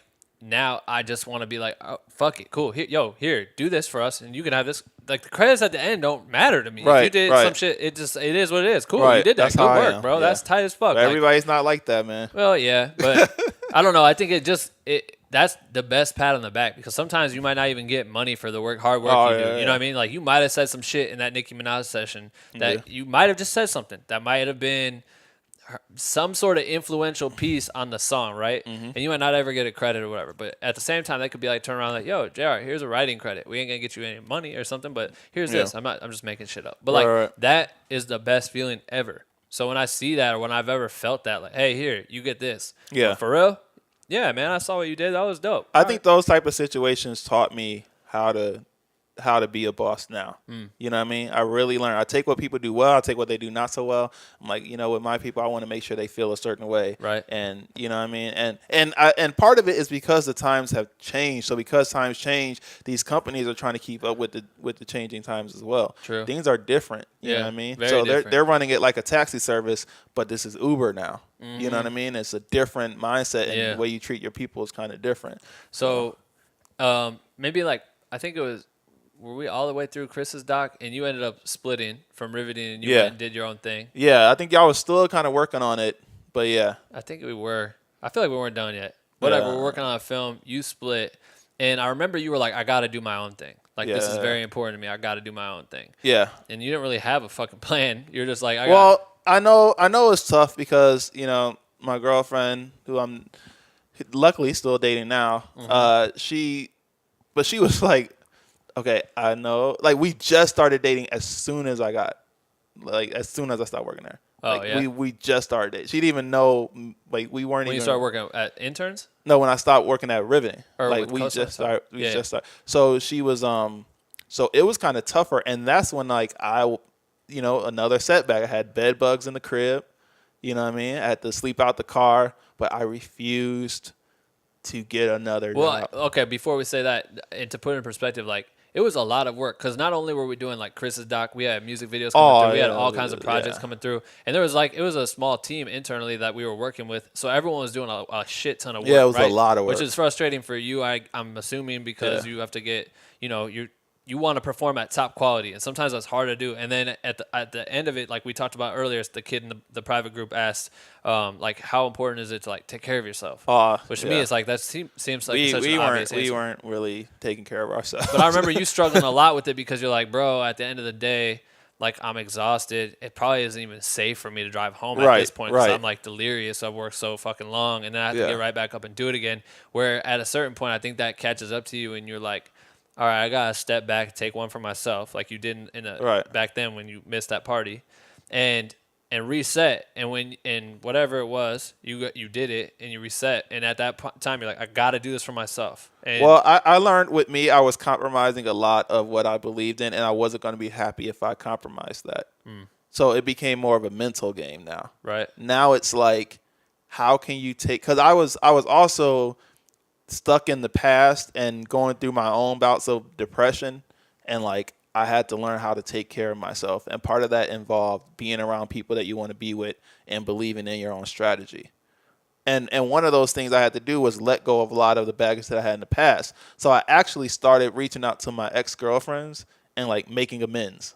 And this was huge. This was huge for me because there were times where I was still like, can't believe she did this. I can't believe, and I was holding all of that in. Right. But what I decided to do was take blame for what was my fault, even if it wasn't nothing bad, like people are cheating on each other and all. It was just, I just had too much built in myself. And I know that if I have my stuff together, that's the only time you can really have somebody else in your life is if you have yourself kind of together. Right, for sure. So I reached out to them and I just was like, you know what? I just want to say I'm sorry for like how things kind of happened. And I wish I did things better. And even if they still had anger, I'm like, I wasn't looking for them to apologize. It was more me just trying to clear the air, just so I know whether it was an ex-girlfriend or ex-person I worked with or whoever, I'm clearing the slate with everybody. Like, I've grown. We both might have did some things, but I just wanted to say in case anything ever happens, in case, like, you die and I never got to tell you this or something happens, I just want you to know, like, yo, I really enjoy what we had when we had it. I'm at this point in my life, like, I wish you, like, the best. That's dope. And, you know, because as guys, sometimes you're like, I hope they, like, life sucks. Right. You know what I mean? I'm like, nah, I wish you the best. And so that freed my mind up, and I started wanting to only work with people that I wanted to work with, that I vibe with. And it's actually really possible. Yeah, for sure. Because then in the storyline, you and Riveting split ways, and at the time, it was, like, difficult for you because you didn't have any clients. You've been working for another company, so you've just been chilling on your own, and you were going to dive into my it. friend Ben told me to make sure you start networking. I did, because you always quiet as fuck. We'd be sitting in the office, and like, we could just be chilling or whatever. Or we might have worked really hard, and we'd be with the artist or something, and like, JR is just really quiet. I'm like, yo, remember when you did, I was like, because when he left, I was like, don't forget, like. No, Ben would get everybody's, like, contact numbers and, like, networking, and I would just be quiet. because I became friends with him, it was easy, and, like, I just, Ben why would be not? like, hey, yo, yesterday I was at so-and-so house, and I pulled the drone out, and then I'm flying the drone. They're like, oh, you just coming? And, like, bro, he's like, look at their Instagram, and I'm with all these Instagram kids, and blah, blah, blah. And I'm all like, the time. Bro, that's dope. I literally told JR, I said, yo, remember when you did that Play No Games video, and you crushed it, and you did it with Mike Carson, and you talk about how you talk to him every once in a while. I'm like, give him a call and go get fucking coffee. Just hit him up and get coffee. And next thing you know, I don't want to fast forward too far, but like you're fucking out there doing. We're working on a project now. How many Carson videos have you done with Mike Carson since then? Like plenty. Like he fucks with you heavy. Yeah, but it's just about opening up. Don't open up aggressively, because I've seen people do it. I was just on set the other day and I saw a kid do it where it's like, come on, man, like that's not your time to do it. But you have to. If you're clicking with someone, that's how friends. Like that's a friendship, and all creativity is going to be benefit if you are peers. You know what I mean? See, my strategy is, since I don't open up, I have to overcompensate with actually being dope. But you're already dope, fool. No, but I think it goes back to when I lost all the gigs in Chicago. I was so good at that part of it. I was landing gigs left and right, and I was losing them because I didn't finish the project. Interesting. You know what I mean? So I was like, I go hard. Like I have OCD. I go hard either way. So I'm like, either I'm going to go do the most with landing the gigs and not do the work, or I have to err on the side of just bossing up with the work so hard that they'll have to come. It's a balance, and I've gotten better at it, but it's just not my personality. Yeah. Like I have my two grandfathers. One is a pastor who founded a church and gets up every Sunday, and preaches. For sure. Then my other one was an artist, but he was so quiet and would just sit on the couch and not say anything. But he was like an artist. So sometimes I'm at the point where I can lead people, and I'm way more comfortable talking to 100 people at a time. But then that one-on-one is, I don't know. And then Ben just comes in like, hey, blah, blah, blah, blah, and then like gets on, and then he's on their Instagram, they following him. I'm like, yo, that's dope. Dude, I think about it too, like, you're fucking funny. Because it's true, because you just go, hey, blah, blah, blah, yo, look, yo, Chris followed me on Instagram. I'm like, yo, what? Yeah. And but it's just because you figure out how to, like, not even there's no real hustle. Like I literally am not. It's not like I'm like, hey bro, follow me on Instagram. Right. And I'm like, I literally did everything not to get him actually to like put him in a situation where he felt like I was asking for something. I'm like, hey, you want me to send you this video or photo or whatever? Yeah, for sure. I'm like, cool. Turn your AirDrop on, and they'd be like, all right, cool. How do I do that? I'm like, just like this, boom, boom, boom. And then all of a sudden I AirDrop it to him, and they'd be like, hey, text me your Instagram handle. And I was like, the whole point of the AirDrop thing was to avoid me asking you for your phone number because I don't want to look like I'm a fucking thirsty dude out here. I had a problem talking to girls in my class. Like, it's awkward to me. It's always been awkward. Like, I went to basketball camp and Jordan's son was there. It's like, what do I say to Jordan's son? Like, am I trying to talk to him because he's Jordan's son? Right.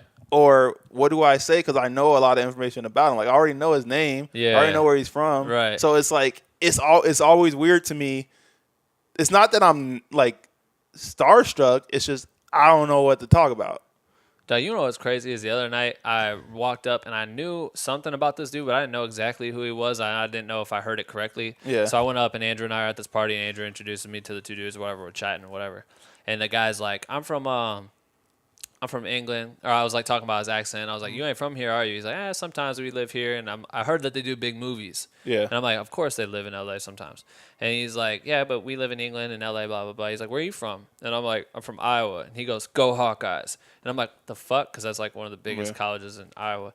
He's like, I got a Hawkeyes hat and everything. And I'm like, what? And he's like, my girlfriend's from Iowa. And I'm like, shut the fuck up. Yeah. And go to find out later, this dude directed Rogue One for Star Wars. Oh, wow. He's directed Godzilla and shit. And then me and him just have a normal-ass conversation. Because I didn't find that out. I didn't find out it was Star Wars and Godzilla until the end of the conversation. But, and I didn't do nothing. We just had a normal conversation. But that's better to me because when I was in hip-hop, where I wasn't a huge hip-hop fan. I would listen to, like, more like Sarah Bareilles and Jason Mraz and all of that. But then I'm thrown into the hip-hop world, and there are people coming in. I don't even know who they are. Right. And there was one point where Co-Star was like, JR, you don't really know hip hop like that. And I was like, no, not really. Nah. So yeah, when I'll be talking to somebody and then I'll become friends with them, but out in LA, you got to be careful because there's been times where I didn't talk to somebody, and then you find out who they are, and then all of a sudden you want to have a conversation with them. Yeah. So that's the other kind of catch. You're like, oh, and it's not even like I said, stars. You just want to get more information out of them. But now I'm way better at it because I kind of learned the game, and it's a different environment. But when you're more like a assistant or assistant editor or something, it's a little bit weird. But now as an editor and I'm an expert, they're coming to me for an expertise. And then the stuff that you can do that's not about the work, like just being yourself, that's the parts that make you shine. So it's more about Ben has one type of personality. If I try to be Ben, it would not work. Because you have hilarious. It'd be like, hey dog, I got this. Why did it go? Hey, man. That's how I sound. Spinner? Like, nah. Fidget spinner. But I just have my unique qualities, and I think some stuff is funny that's kind of lame, and I kind of like the fact that it's lame, and I just do it. I hear that. Okay, I want to time out real quick because I have to piss so bad, bro. All right, I came straight from set, and I was chugging water and coffee there. So how long has it been? I'm going to pause it right now. We're going to come right back. All right, cool. All right, fuck. My bad. I had to pee so bad. We're back. It's okay, Ben. Thanks, man. Whew. This is really, I fuck with this podcast. This has been fun. Yeah, me too, man. I just, I tried to play a snippet to find out where I was, what the last thing I said, and JR thinks his voice needed to be lower, so now he's going to talk like it. All right, but anyway, so all right, what I want to get to is, there's one time, and this is back to like, when we were doing so much work on all these projects and just grinding it out. And at the time, you're sitting there and your apartment didn't have a kitchen. I remember you said you didn't have like a kitchen. Right? It was a studio, and the kitchen, I couldn't even use it. It's just like, it was bad. It was bad. So then he's doing that while I'm sleeping on an air mattress, where both of us are going back to that struggle life, just imagining a world where we could make some good money, which we weren't doing at the time. We were just really hustling. Yeah. And I remember thinking how crazy it was that you were doing some insane VFX work, but you were so stressed out, and it was like you couldn't even be proud of what you were doing because you were so stressed out of all the work you were doing, how long the hours you were putting in, all this. The grind was so real. And I remember the World Series happened, and you are fucking from Chicago, and the Cubs were in the World Series. Yeah. And you wouldn't even go back to your apartment because you couldn't afford AC Oh, to yeah, watch yeah, the yeah. game. So even though you didn't really want to be at work anymore, you would stay after work to watch the game on the internet. Well, I knew as much as I gave, like, my job, that I had to get some perks. And one of the perks was, I'm about to watch this game. And I wish somebody would come in here and tell me. Like, I'm from Chicago. It's the Cubs. They're in the playoffs. Like, they're about to go to the World Series. I wish somebody would come in here and tell me, JR, you can't watch this. Yeah, but even then, it was like seeing that, I was like, damn, that's really crazy, man, because when I was a kid, I literally tell your story, that story all the time. right. Was like, we were out here trying to make something for ourselves, and we'll take low paychecks to try to do it and prove it, right? Right. And put in the effort to get to where we got to be. Even though we know we're dope, but the world has to understand that we're dope. Or yeah, and it's like you're getting a paycheck, but you're doing so much more than you know what I mean? You could just skate by and get a paycheck, but we were doing 5 times, the pay. So we're honestly putting people in predicaments because sometimes they don't even ask for all of that. Yeah. You know what I mean? And then, so like, for instance, Ben's like, I'm going to do it behind the scenes. And they're budgeting behind the scenes what they think of behind the scenes is going to be. They don't know that this dude is bringing his drones. He's bringing a Ronin. He's bringing all this other. He's editing like this, blah, blah. And then they see it and they're like, oh, my God, this is crazy. Right. But they didn't initially think plan for that at first. That's up to you. Then they start getting used to it. And then you're like, this was kind of like a get in the door type of thing. Yeah. We can't all just keep paying, the base rate. So you get into the dilemma where you're not going to do the bare minimum because you can't, like, just Ben can't possibly do something that's simple. And then they don't always want to pay for something that's crazy, but then they want something that's crazy. Right. And I remember like imagining, because I knew that, I know what our situation was. And I always said the story of, like, I remember watching that Eminem video where he was falling from the building, like dying. He was just falling forever in the sky. And I remember watching that and be like, damn, that's fucking crazy. Because I knew that shit wasn't real. Yeah. I'm like, how did they make it look like he really fell from that building and shit? And I just imagine when I got out here that these people that created that shit would be living in the boss ass house. And then I get there and my guy can't even cook in his own kitchen. I'm like, because that was the struggle. And that's the change in the game right there. And we're like, oh, fuck, we have to change this for ourselves. Like, we have to work for ourselves to do this shit. And when you quit, wait, the laptop. We got to tell them the laptop story. What was the laptop story? How I got my laptop. Like, shit. Yeah, JR couldn't even. And I did this with the iMac. All right, JR, what was it? You didn't have the money yet, right? My PC died. I wasn't sponsored by Windows anymore, so it's cool. Yeah, right. It died.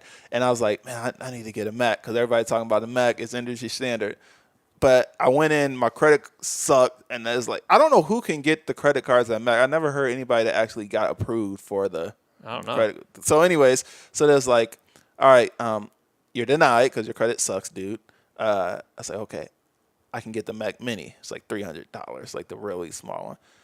And then as I was getting it, they was like, yeah, okay, you got 14 days to return it. I was like, 14 days? It's like, yeah. It's like, even if nothing's wrong with it? They're like, yeah. It's like, well, I got a job now that pays me every 2 weeks. That's 14 days. And so I was like, I'm going to come back and I'm going to upgrade after I get my check. I'm going to put another $300-$400 in, and I'm going to get the next Mac Mini. So I came in. There's like, you got 14 days to return it. I was like, okay. I came back every 2 weeks and upgraded until I got the MacBook Pro that was like $2,600. I fucking love that shit. I got so good at putting everything back. I kept the plastic, I kept the box, and I went back to the store like, anything wrong with it? I'll be like, no, or I'll be like, yeah, I just need something. I do video stuff. It's just not as powerful. That was my go-to. And every week I went back every 2 weeks, and I kept going back until I got the Mac Mini. Life hack. That's I did the same shit because when I was like, EA gave me one of my first editing jobs with them, and I didn't have money I didn't have money to spend on a computer, but I knew I couldn't do it on my current MacBook. Right. It was like a MacBook for fucking college to like write essays. It definitely wasn't for editing videos. And so I went to the Apple store, bought the best iMac they had in the store right then, so I could do the job. Did the job within 10 days. Returned the iMac, and then because the checks EA does like net 60 or 90, so you don't get the check for like 3 more months, even though it's a fucking good check.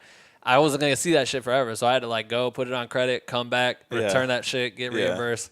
And it's like a free rental. Don't abuse it. But hey, man, I kind of abused it. But I needed to do what I had to do, and they make so much money. That's what I'm saying. And I gave back to the refurbished program. Like somebody's getting nice refurbished computers. And the amount of headphones I lost, that probably makes up the difference. Because them $30 headphones. I've spent so much money on Apple shit. Like, come on, man. I just had to do what I had to do, and people kind of laughed at first, but then they were like, "That's kind of genius, dude." And there was a video. I'll try to post it in the thing where he comes out of the Apple store with the MacBook Pro. He's been working his ass off to get taking this shit back. He walks out like holding it in the air, like. Well, it was at 3rd Street, and one of the people on the street was playing the flute, and they're playing Pocahontas.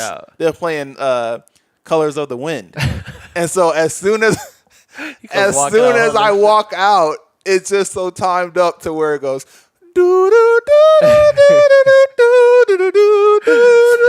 And like I'm holding the laptop. It was so good. I'll post that in the show notes. Damn, I love that story. Yeah. But anyways, that's just life lessons. You gotta learn how to do what you gotta do to survive in this world. But JR leaves. He's at an all-time low because he doesn't have clients. He's literally as he quits his job or leaves, he finds out his apartment's got motherfucking bed bugs. So he goes and sleeps in his car for like a week, right? And my girl was like, help me try to get rid of the bed bugs, and then she ended up getting the bed bugs. God. And then I'm like, I can't be with nobody with bed bugs. That's nasty.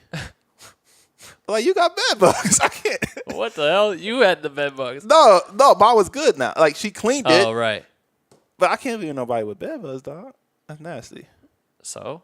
What'd you do? Nah, I'll stay with her. I'm like, what do you mean? No, that would be so. I'm like, you split with your girl for a little bit because she got bed bugs from your ass? Like, what the fuck? No, they kept coming back. It was bad. So JR gets his problem. He's telling the landlord. The landlord won't fucking do anything about it. JR's sitting here. It was a cheap place, yeah. Yeah, he's not getting his deposit back. None of this shit. He's struggling. He's living in his car. It was super low. And starts getting jobs mixing music, right? Like, that was like one of your first things was you mix something. I just kept hitting people up that I worked with, and I really refuse to. I think there's two types of people, and it really is the fight or the flight. Every time I've ever been where, I don't know, other people might quit, that's just never an option for me. I'm always going to figure it out. Right. And the fact that I have a good family and support system and everything, I know, like, this is by choice. So I never feel bad for myself because I've chosen everything. Right. You know what I mean? It's like I'm out of my car, but I could be in a place, but I don't want to be at a 9 to 5 that I don't like and be in the bed. I would rather be in the trunk of my car, like pursuing what I need to pursue. Right. So that I got gigs by working with a lot of gigs with Cinema Giants. Mike Carson and I linked up again, and I was working some projects with him. And I refused to get another job because I knew that one of our strengths is being able to be on call. So if there's ever a situation where somebody's like, hey, can you meet for this gig? I never want to have to call off work or whatever and can't take the gig. Right. So I'd rather like eat that cost and be available to work on these things. 100%. Trying as hard as I can. So JR starts his own company. After he starts getting some work, he starts getting enough money that he could then reinvest that into a spot, which you found the illest spot out in where were we? Van Nuys. Van Nuys. Yeah, it's pretty dope. Yeah, he got an ill spot. It was like in the back of a house. They had like another house. Yeah, it was like a couple of guest houses they had. Random setup. Super. Yeah. I mean, they knew what they were doing. But see, that's the other thing. I had to hold out. Like, this game is about holding out too. Because if you settle for something, then you're locked in for like 6 months or a year. I knew I wanted something. Now, since I'm going to be home, I need to be able to work out of my crib. I need super fast internet. I need people to be able to come over. And I just had that foresight to where I set it up. And once you get it, it's like if you build it, they will come, like, for real. You even told that to, I think you said your grandma, like you were talking to her, and she's like, JR, that's a lot of money to spend on rent. You're like, I have to invest. I said, I want to double. Like, 'cause she was like, are you okay? Like, are you going to move back to Chicago? I'm like, I'm going to get a place that's double what I pay. Yeah. And this was back when I just got fired. You know what I mean? Oh, yeah, you got fired. I said you quit. Yeah, no. All right, so he gets fired, and then literally rock bottom, decides to spend double the amount his rent was. Yeah. When he left a but normal I didn't have job. it. Yeah, oh, wait, it. This is the key point. me and my best friend out here, Jesty, shout out to Jesty, we both was like, we could be doing more. And we made a rule called Millionaire Week. Okay. And Millionaire Week, and I advise you guys to try it if you're listening. Millionaire Week is about, there's so many people that say, when I get this, I'm going to blink, right? So they say, I'm a rapper or I'm a singer. When I get signed, I'm going to sing at so-and-so. If you ask yourself, what would you do if you already got signed? Chances are you can do it now. It might be on a different scale, but chances are you can do it now. So if you're a singer and you think that you got to do a show once you get signed, you can do shows now. Right. You might not be doing Madison Square Garden, but you can do a coffee shop. So a lot of things that we were saying is, what would our lifestyle be if we had $1 million in the bank? Right? And that would be like, well, my schedule will be busy. Well, I will be working on this project and working on this project. And we just started doing that as if we already had $1 million in the bank. Right. All of a sudden, we started getting more and more gigs and kind of killing it. And it just kept snowballing. So once and I think of it as a tree, because people, like you said, how do you get more clients? Everything's a branch. I like to do exponential growth of 3. So if you get 1 gig, you would get 3 gigs off of that 1 gig. If you kill that 1 gig, I think you get about 3 gigs off of that one. Makes sense. So I would just try to kill 1 gig, and then that client will come back, or somebody will see that, and that'll be 3 more gigs. And if you kill the next gig and you kill the next gig, then you just keep growing. So by trying to not do what I did in Bolingbrook or Chicago, fail every type of gig, it's like take care of this gig, make it grow, and act like you already got it. Move like you already got it.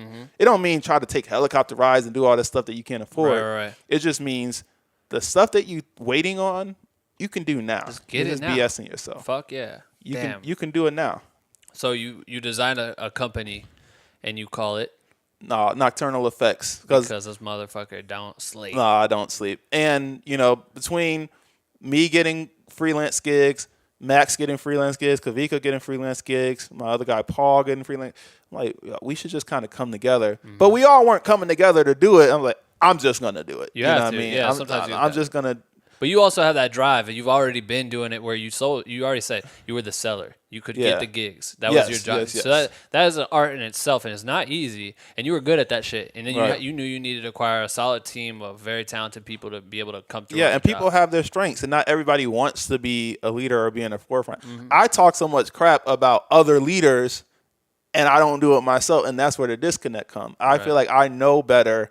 But if you're just at home saying you know better than so-and-so and you're not proving that you know better, right? Like that's it don't weak. matter. It that's don't matter. Weak. Yeah. But the secret is the reason why people in the industry don't talk crap about other people is because they know what it actually takes to do it. Right. You know what I mean? So a lot of times when people are barking and saying, man, they weak, man, they should do that, it's because you have no clue what it's like to actually do it. If you sat down, and again, the general audience, that's fair criticism. But people that are trying to break into the game criticizing other people, that's kind of weak. Because the stuff that goes into it, you have no clue.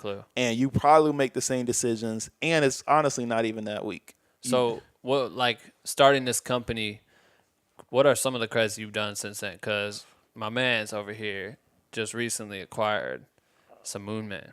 Oh, yeah. Oh, yeah. Well, I'm gonna say how we landed some of those gigs because I think that's people keep asking how do you land some of these gigs. So we'll just say what were some of them, just so people know where you're. About so to we about. Big Sean, Light video. We got the Moon Man for it, and Logic, Black Spider-Man, and those were both at the same time in the same category. So we got 2 Moon Man in the same category actually. Insane. But shout out to Andy Hines for asking us to be on board and the producer Jeff and Lawrence Lamont, who's my boy who directs like Big Sean stuff. Dope. And when Carson asked me to edit his moves video, I did Big Sean moves video, and now this is when I'm in my own spot. So now I have my laptop, I have my setup, and Mike Carson's coming over, editing and stuff. So this is dope. Yeah. Then you fast forward. and Lawrence was on the set of that, and Lawrence was like, "Oh, I want to do this. I want to do this video where light comes down from the sky." Now, Lawrence and I was talking, and we worked on a project that never released. But see, that's also why you got to do those type of gigs, because it's not always about the project. Right. It's about the connection. For sure. So we worked on a project that never released, and we was talking on the set, but then when it came to the VFX, he's talking to the other VFX guys like, can you guys do this? I have a project I'm working on where the light's going to come down from the sky. And I'm thinking in my head like, I could do that, Yeah. but he's not talking to me. Right. Now, this is where chess comes in, because I tell you, I play chess.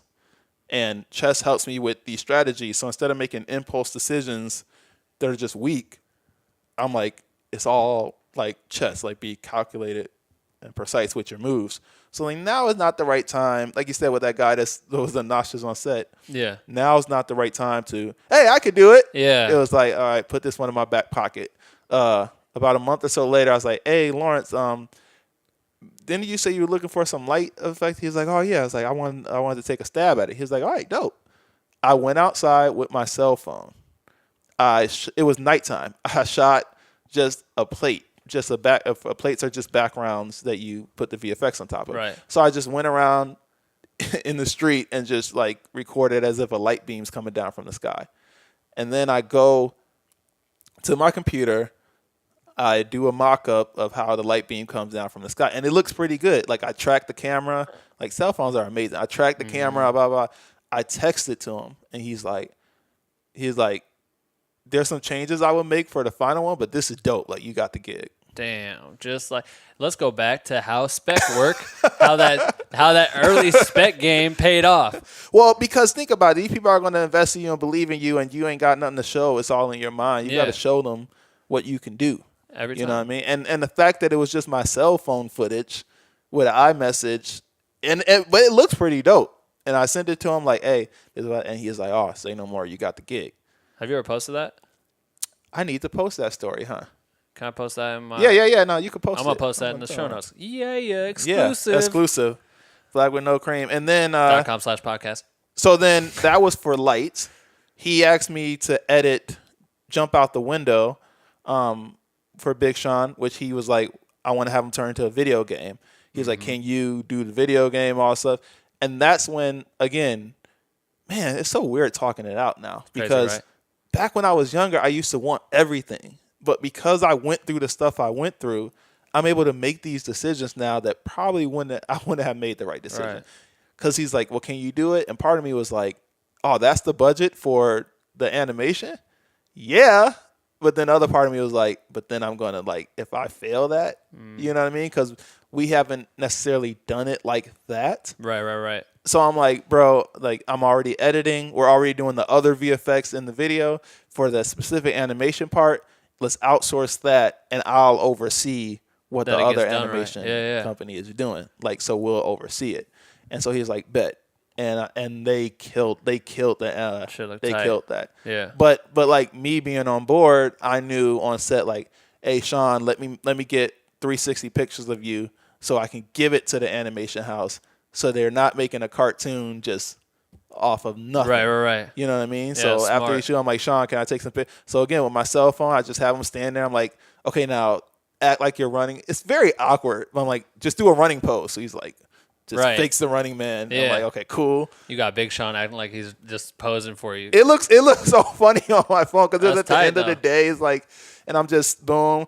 I do the leading lady. I do the villain, and I give all this stuff to the animation house. And then when they're doing stuff, and then again about credits, you know, Lawrence really trusts me, and he's really open to advice. So if I say something, he's like, oh, dope, okay, let's use it. You know what I mean? So there's parts of there's parts of the video where you make suggestions, and luckily the director likes it, and then they throw it in there, and then we're reviewing everything. So some people don't know exactly what an editor does, but the director has such a big job creating the piece, making the treatment, shooting the project, and then they're so attached to it that sometimes they need somebody that's a little bit removed to be like, all right, this would kind of be dope if we start off like this. And then be like, oh, yeah, that is true. Damn. And the part that I come from is, again, being back in Bolingbrook and seeing how it is to be a fan of it. I know what the fans are kind of looking for. Same. I know exactly how it is with Yeah. artists. I'm like, I know exactly what an artist would want. Yeah, Like, I know what the artist would want, and I know what the fans of that artist would want. But out here, you don't always know because you're in the bubble. Yeah, So you think you're doing stuff, but I know, like I knew Play No Games was gonna go because my best friend's a huge Martin fan. So I know what YouTube comments are gonna be. So, and I know when they're gonna say, "Oh, he sounds like another rapper," or "He looked funny in that shot." Like I know all of those, so I can say, "This take, they're going to kill him in the yeah. like, you know Right, what I you know. Damn. So now the company is starting to flourish, right? You're starting to put on these different people. You fucking hired me to do a Spotify thing for you. Oh yeah, yeah. He's hiring everybody. Everyone apply now. Well, with that jump out, with that light and the jump out the window, that producer Jeff was like, I got another project, and Andy Hines came on the set, and he's a director, and he directed like Kanye and all these big. So he's on the set, and you know that's how I get introduced to that. Because as a VFX artist, like we like to be on the set. Remember, I'm like, we need a supervisor on the set. Yeah, absolutely. They keep saying we could fix it in post, and they spend so much money trying to fix stuff that could have been solved by just moving it literally like an inch over. So meeting the director on set and the producer come and say, "Hey, JR, I got another project. Can you do it?" It's for Logic, and it's the teaser, and then it's also the video. I'm like, "Yeah, we could do it." And luckily I established the company before these videos. So those two videos were under the company. Which makes it look better when you say we can do it. Yeah, we like, can who's do it. we? I thought it was just you. And nah, man, I got a company, bro. It's a company. Yep. Then that just appeals. It's Yes. a nice appeal. Yes. And we did it. And then later on in the year, I'm scrolling down when the nominees come out, and I'm like, I don't work on that many videos. I don't. But so I'm like, we probably didn't get it. And then Max, he edited Bad and Bougie. Yep. So I was like, I saw Bad and Bougie. I'm like, oh, Max, congrats. Of course, Vinny Hobbs, who's like my friend, my boy, he edits everything. So I know he's going to get nominated. So I always text him like, congrats on getting nominated. I'm just scrolling. I'm like, oh, we got one. Like, I didn't realize this was a category, the best video with against the system, fight against the system. And then it was like Light, Big Sean. I was like, oh, dope. And then I kept scrolling. It was like Black Spider-Man, Logic. I was like, we got two. That's crazy. We got two nominations, and then they won. So I was like, I remember when you and Kavika were talking about it, I'm like, oh, shit. yeah. But that Light, if I would have never went out with my phone and shot a test sample and sent it to the director, I wouldn't have landed that gig. That's crazy, right? And that the editor killed it. Like, she's super dope. Yeah. You know what I mean? But there are some times where you feel like you also could have edited, you know what I mean, depending on either who got there first or where they were when they was talking it. But that editor is super dope. She killed it, but I didn't edit that one. So I wouldn't have gotten the editing credit or any credit, right. On that crazy. one. So luckily we did the VFX. Work hard, people. That's the moral of this motherfucking story. Put in the goddamn effort. You have to put in the effort, otherwise you're weak. Yeah. You're weak and you don't deserve to be here. And get outside your comfort level. Every time. Because that project, we did the test of the lights, and there were times where they were like, it's not quite there yet. And Sean was like, he doesn't want to put out something that he knows it could be better. He doesn't want to just put it out. Right. You know what I mean? Yeah. Because it's like okay or it's good. He's like, no, let's just take the time. And luckily he did that. So, but this is something for listeners to know, especially the younger generation. Technology's changed. I'm sending these off of my laptop through iMessage to review the clips. I'm not uploading these clips to Vimeo Google and Drive. saying blah, blah, blah. I'm literally doing the clip, and I'm sending it as a MP4 Hilarious. to like Lawrence or H.264. Like, I'm sending it to Lawrence. Then Lawrence will like text it to Sean or Carson, and then they'll give me feedback. So these artists are looking off of their cell phone. That's crazy, right? To review this stuff. And at first I used to get frustrated because, it was made for a big screen, but people watch it on their cell phone anyway. So. Yeah, you're making for phones. Damn. This is a story of JR Strickland. Yeah, that deadline got pushed back so many times, but we finally, and this is where you humble yourself, because I was too close to it, and I was frustrated every time somebody gave notes. I just asked my girlfriend, like, can you take a look at this and tell me what about these light beams just doesn't look right or feel right? Yeah. And she's like, I think it's, and I was like, okay, cool. I'll incorporate that. Right. And I was like, oh, that was a great note. There's also one thing. This is the last one because I want to get to the comment. We're about to run out of time. I want some people in the private group ask you questions, but I also just want to go back to. I remember when we were doing one of Chris's videos, and you had to do VFX. I don't remember which one it was. Liquor and Zero, which were the first ones of that entire royalty series, which we got nominated for VMA. Yes. Which was cool. And so you did the VFX, and I remember you had to like paint out a bunch of logos and shit for branding purposes or whatever, copyright stuff.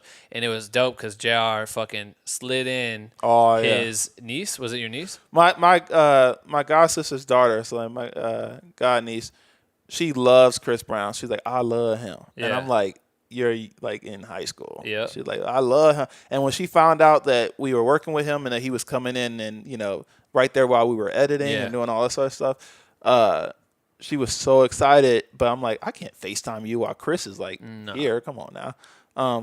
So I knew her in high school what would be super dope is if she's watching the video and she pauses it and her name is in the background. Yeah. So they're in the liquor store. And you got to post this too. For sure, going to post. They're in the liquor store, and it's like liquor on the wall. So I have to take off the liquor on the wall, and I was like, okay, it's a convenience store. Let's make it a lottery.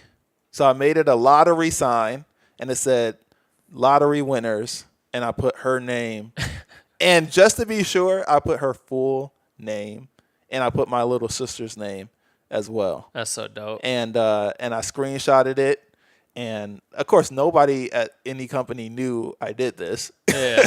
But VFX people do that all the time. Yeah, just put Easter eggs, little toys. And I screenshotted it and I gave it to her, and she started like crying when she found out. Crazy. She was like, "Oh my god!" Like, and she told her friends at school, and it was like, "That ain't you." She's like, "It's my full name." Yeah, dude. And we did it in because when Kavika did the In Chris's doc, there's a scene. It was like a YouTube. We show like a YouTube screen. Yeah. And we wanted to kind of be moving around it as if we were filming the screen, but make it still look digital. So it was kind of funny. So we like reinvented YouTube for it and just used the clip, but we rebuilt YouTube. And then Kavika, I don't know if it's cropped in enough where you can see it, but we had changed all of the YouTube handles and the suggested videos to be like all of our Instagram handles. And you didn't put mine? I don't know. I got to look back now. Now I totally forgot that we did this. It was like a one day where we just hadn't slept in forever. Thanks. We thought it was funny, so we plugged it. I'm sure you're in it. I remember like, damn, that was hilarious. I think Shannon is in it. Like, no, see, they forgot about me. Probably forgot about JR. But anyway, this has been sick. I every time I try to make sure I can allow Black with No Cream members to ask questions to whoever I'm talking to, and I got a few real quick. So let's just do these ones quick because I know I'm already pushing on this podcast. They could fast forward. No, I don't want them to fast forward. Fuck, this is a good podcast. I'm just saying I always try to keep it around an hour and a half, and that's like my goal. We're already pushing like 2 hours, but I figured. If you're trying to learn, this is a good one to listen to. All right, so I posted this shit in the Black with No Cream group. I always try to let the creators like in the private group. Shout out to everybody in the group, man. That That's group right. is dope. Thank you. I appreciate it. It's come a long ways. It's been a sick start. And we just hit 1,000 members. Like it's actually like 1,100 now, but congrats. That's huge. Yeah, it's pretty cool. But anyway, they get a chance to ask questions to you, direct to the guy. Okay. Wait, you don't got a song for this section? Song for to play music in the background. Yeah, I told you I don't do any post work. I record it. I gotta record, upload this shit, and then leave to go shoot an event. I'm gonna give you a song. I want you to put this whenever you do this segment. Okay, you're cornball. I already know what you're gonna send me. Question time. What the fuck? Black with no cream. Question time. Please write me that shit. I'll start using it. No, I swear to God. Just take that audio right there. Right there. Auto-tune it. All right. So Trayshawn Blount. I'm going to say it like he's French. Ask him what are some of the key components a successful career in his field of work. Basically, what makes for good business practice for any good VFX artist? Good business practice is just understanding the market, understanding what the client really wants and what they need. Mm-hmm. And honestly, studying as much as you can to be a boss. Last thing is get kind of a specialty, something that you're really good at that you could kind of knock out the park. And, price pretty fairly. You know what I mean? Know when you're in high demand and know when you're in need. But study, know more than a client. Don't get frustrated when they don't know because they're not supposed to know. That's why they hire you. Right. And just like boss up and have fun. That's good. Because it's VFX. Max, comment on it. Hey, that's my boy. What up, Max? Brazil says, my homie Brazil, he's dope. He shoots a lot of ill Quick. Max got, because he edited Matt Bad and Bougie, he got a tattoo that says Bad and Bougie on his finger? On his fingers, yeah. Savage. That's Max. Max is a savage. And I teased him because Ariana Grande said he was rad, and he tried that like he wasn't blushing. He definitely started blushing. All right, so my homie Brazil, he said, where do you think the future of VFX is going with mobile devices and tablets? That's a good question.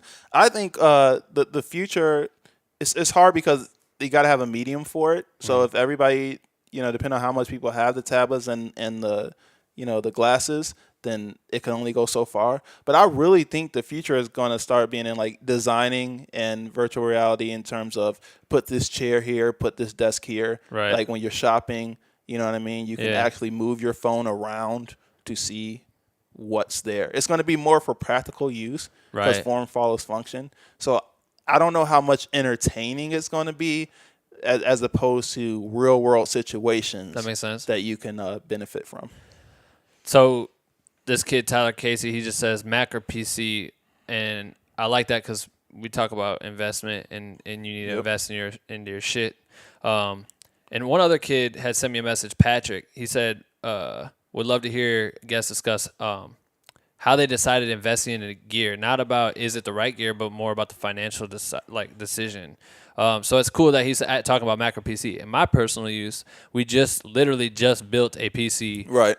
Specifically for this documentary we're working on, but also for other projects because we're working with 6K, 8K footage. Running that off a MacBook Pro is a bitch. You have to spend more time putting, transcoding, doing all that shit. And now we just built the ideal computer for the best, for that scenario. So our workflow is faster. Like it's going to empower us, not just because it looks cool and because it's cool to say. It's like it actually is going to help save us time, and it's a fraction of the cost. I would love to have gone Mac, but I was like we talked about. I was PC so much that like I got a deal through them. At some point though, when you're out here, there's an industry standard, and like industry standard for editing is the Mac.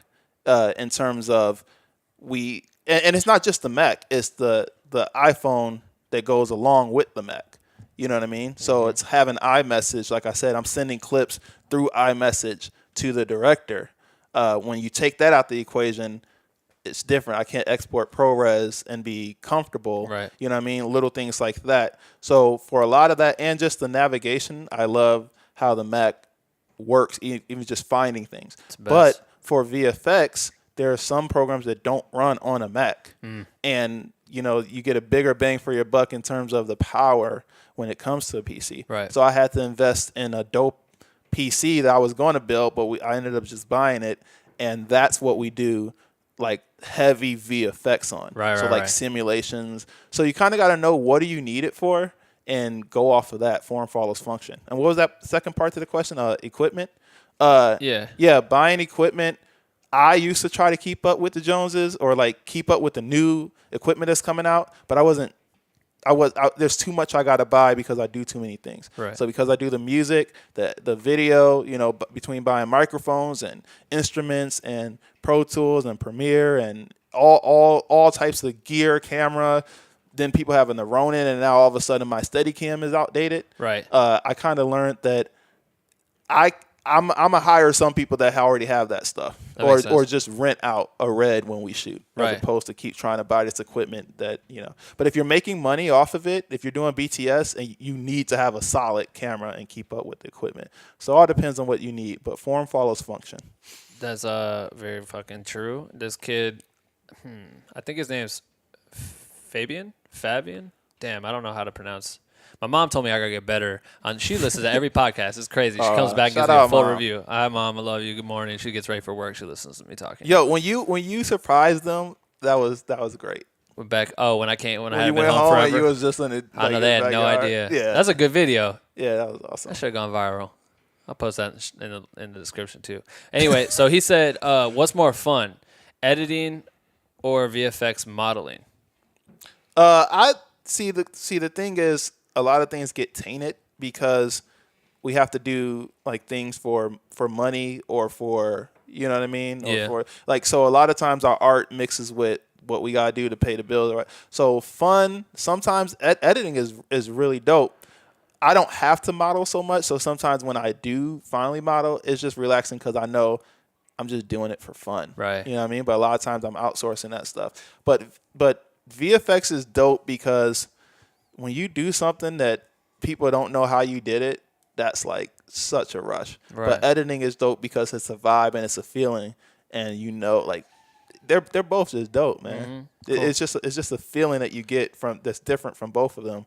But they're both pretty fun. And if you're not having fun with it, you need to start having fun with it or do something else. For sure. I had a few more questions that were in the direct messages and shit, but we gotta wrap it up because I still want to post. I need to post this shit and leave for an event. Well, let's do one more question because right. this dude asked on mine. What do you say? He said, I'll pitch a question if it's not too late. What's the most ridiculous request you've ever gotten from a client, agency, or director? Wow. Well, you answer that one first. Most ridiculous request. Maybe it's like turnaround time or I don't know. That's a fucking good question. That's a good question. I might have to think about it and respond back in the message. Damn. There have been some ridiculous requests. I know one ridiculous request is when they think we have legal rights to use it and we don't. And I would tell you, okay, I got one that's not really ridiculous, something that just surprised me. We just worked on that Beats commercial with DJ Snake, and I'm watching it, and they're like, okay, you got to do some paint outs and some cleanup. I'm like, okay, cool. But at the end, there's the Eiffel Tower. They said we can't have the Eiffel Tower at night. Apparently, the copyright on the Eiffel Tower is free use, but at night they added lights, and that lights was added in the mid-1900s or later. So that copyright hasn't ran out yet. So the lights are considered artwork. Oh, my God. So you can't show the Eiffel Tower at night. So our company had to paint out the Eiffel Tower. So if I watch that right now, the Eiffel Tower is missing where it gone. should be. That's crazy. Yeah, we had to paint it out. Wow. That's some weird shit because, like, everyone and their mom is taking photos and videos of that shit and no issues. But if you make one You're not supposed to take photos company, either. You're not supposed to. It's copyrighted. You can't use it. That is crazy. Well, shit. That was a good convo, bro. Appreciate you coming out here.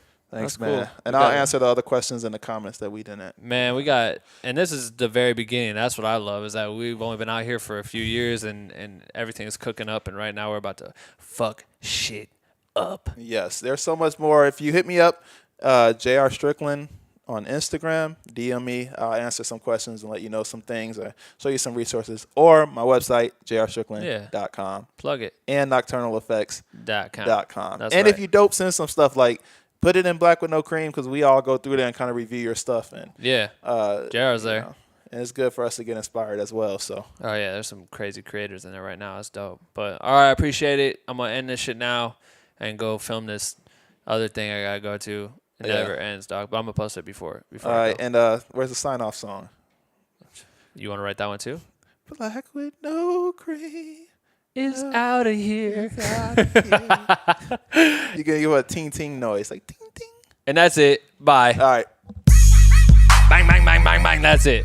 Episode number 5 with JR Strickland. Thank you for tuning in and listening. Shout out to JR for jumping in, sharing his knowledge. Make sure to follow him on all platforms. I share the links in the show notes, which you can find at blackwithnocream.com/podcast. Leave me a review on iTunes and let me know what you loved about this interview. If you want to be a part of Black with No Cream, you can sign up at blackwithnocream.com/join. And last but not least, buy some motherfucking ill-ass Black with No Cream merch. Every sale helps me keep this alive. Subscribe to Black with No Cream. New episode every Sunday. See you next week. You bitch!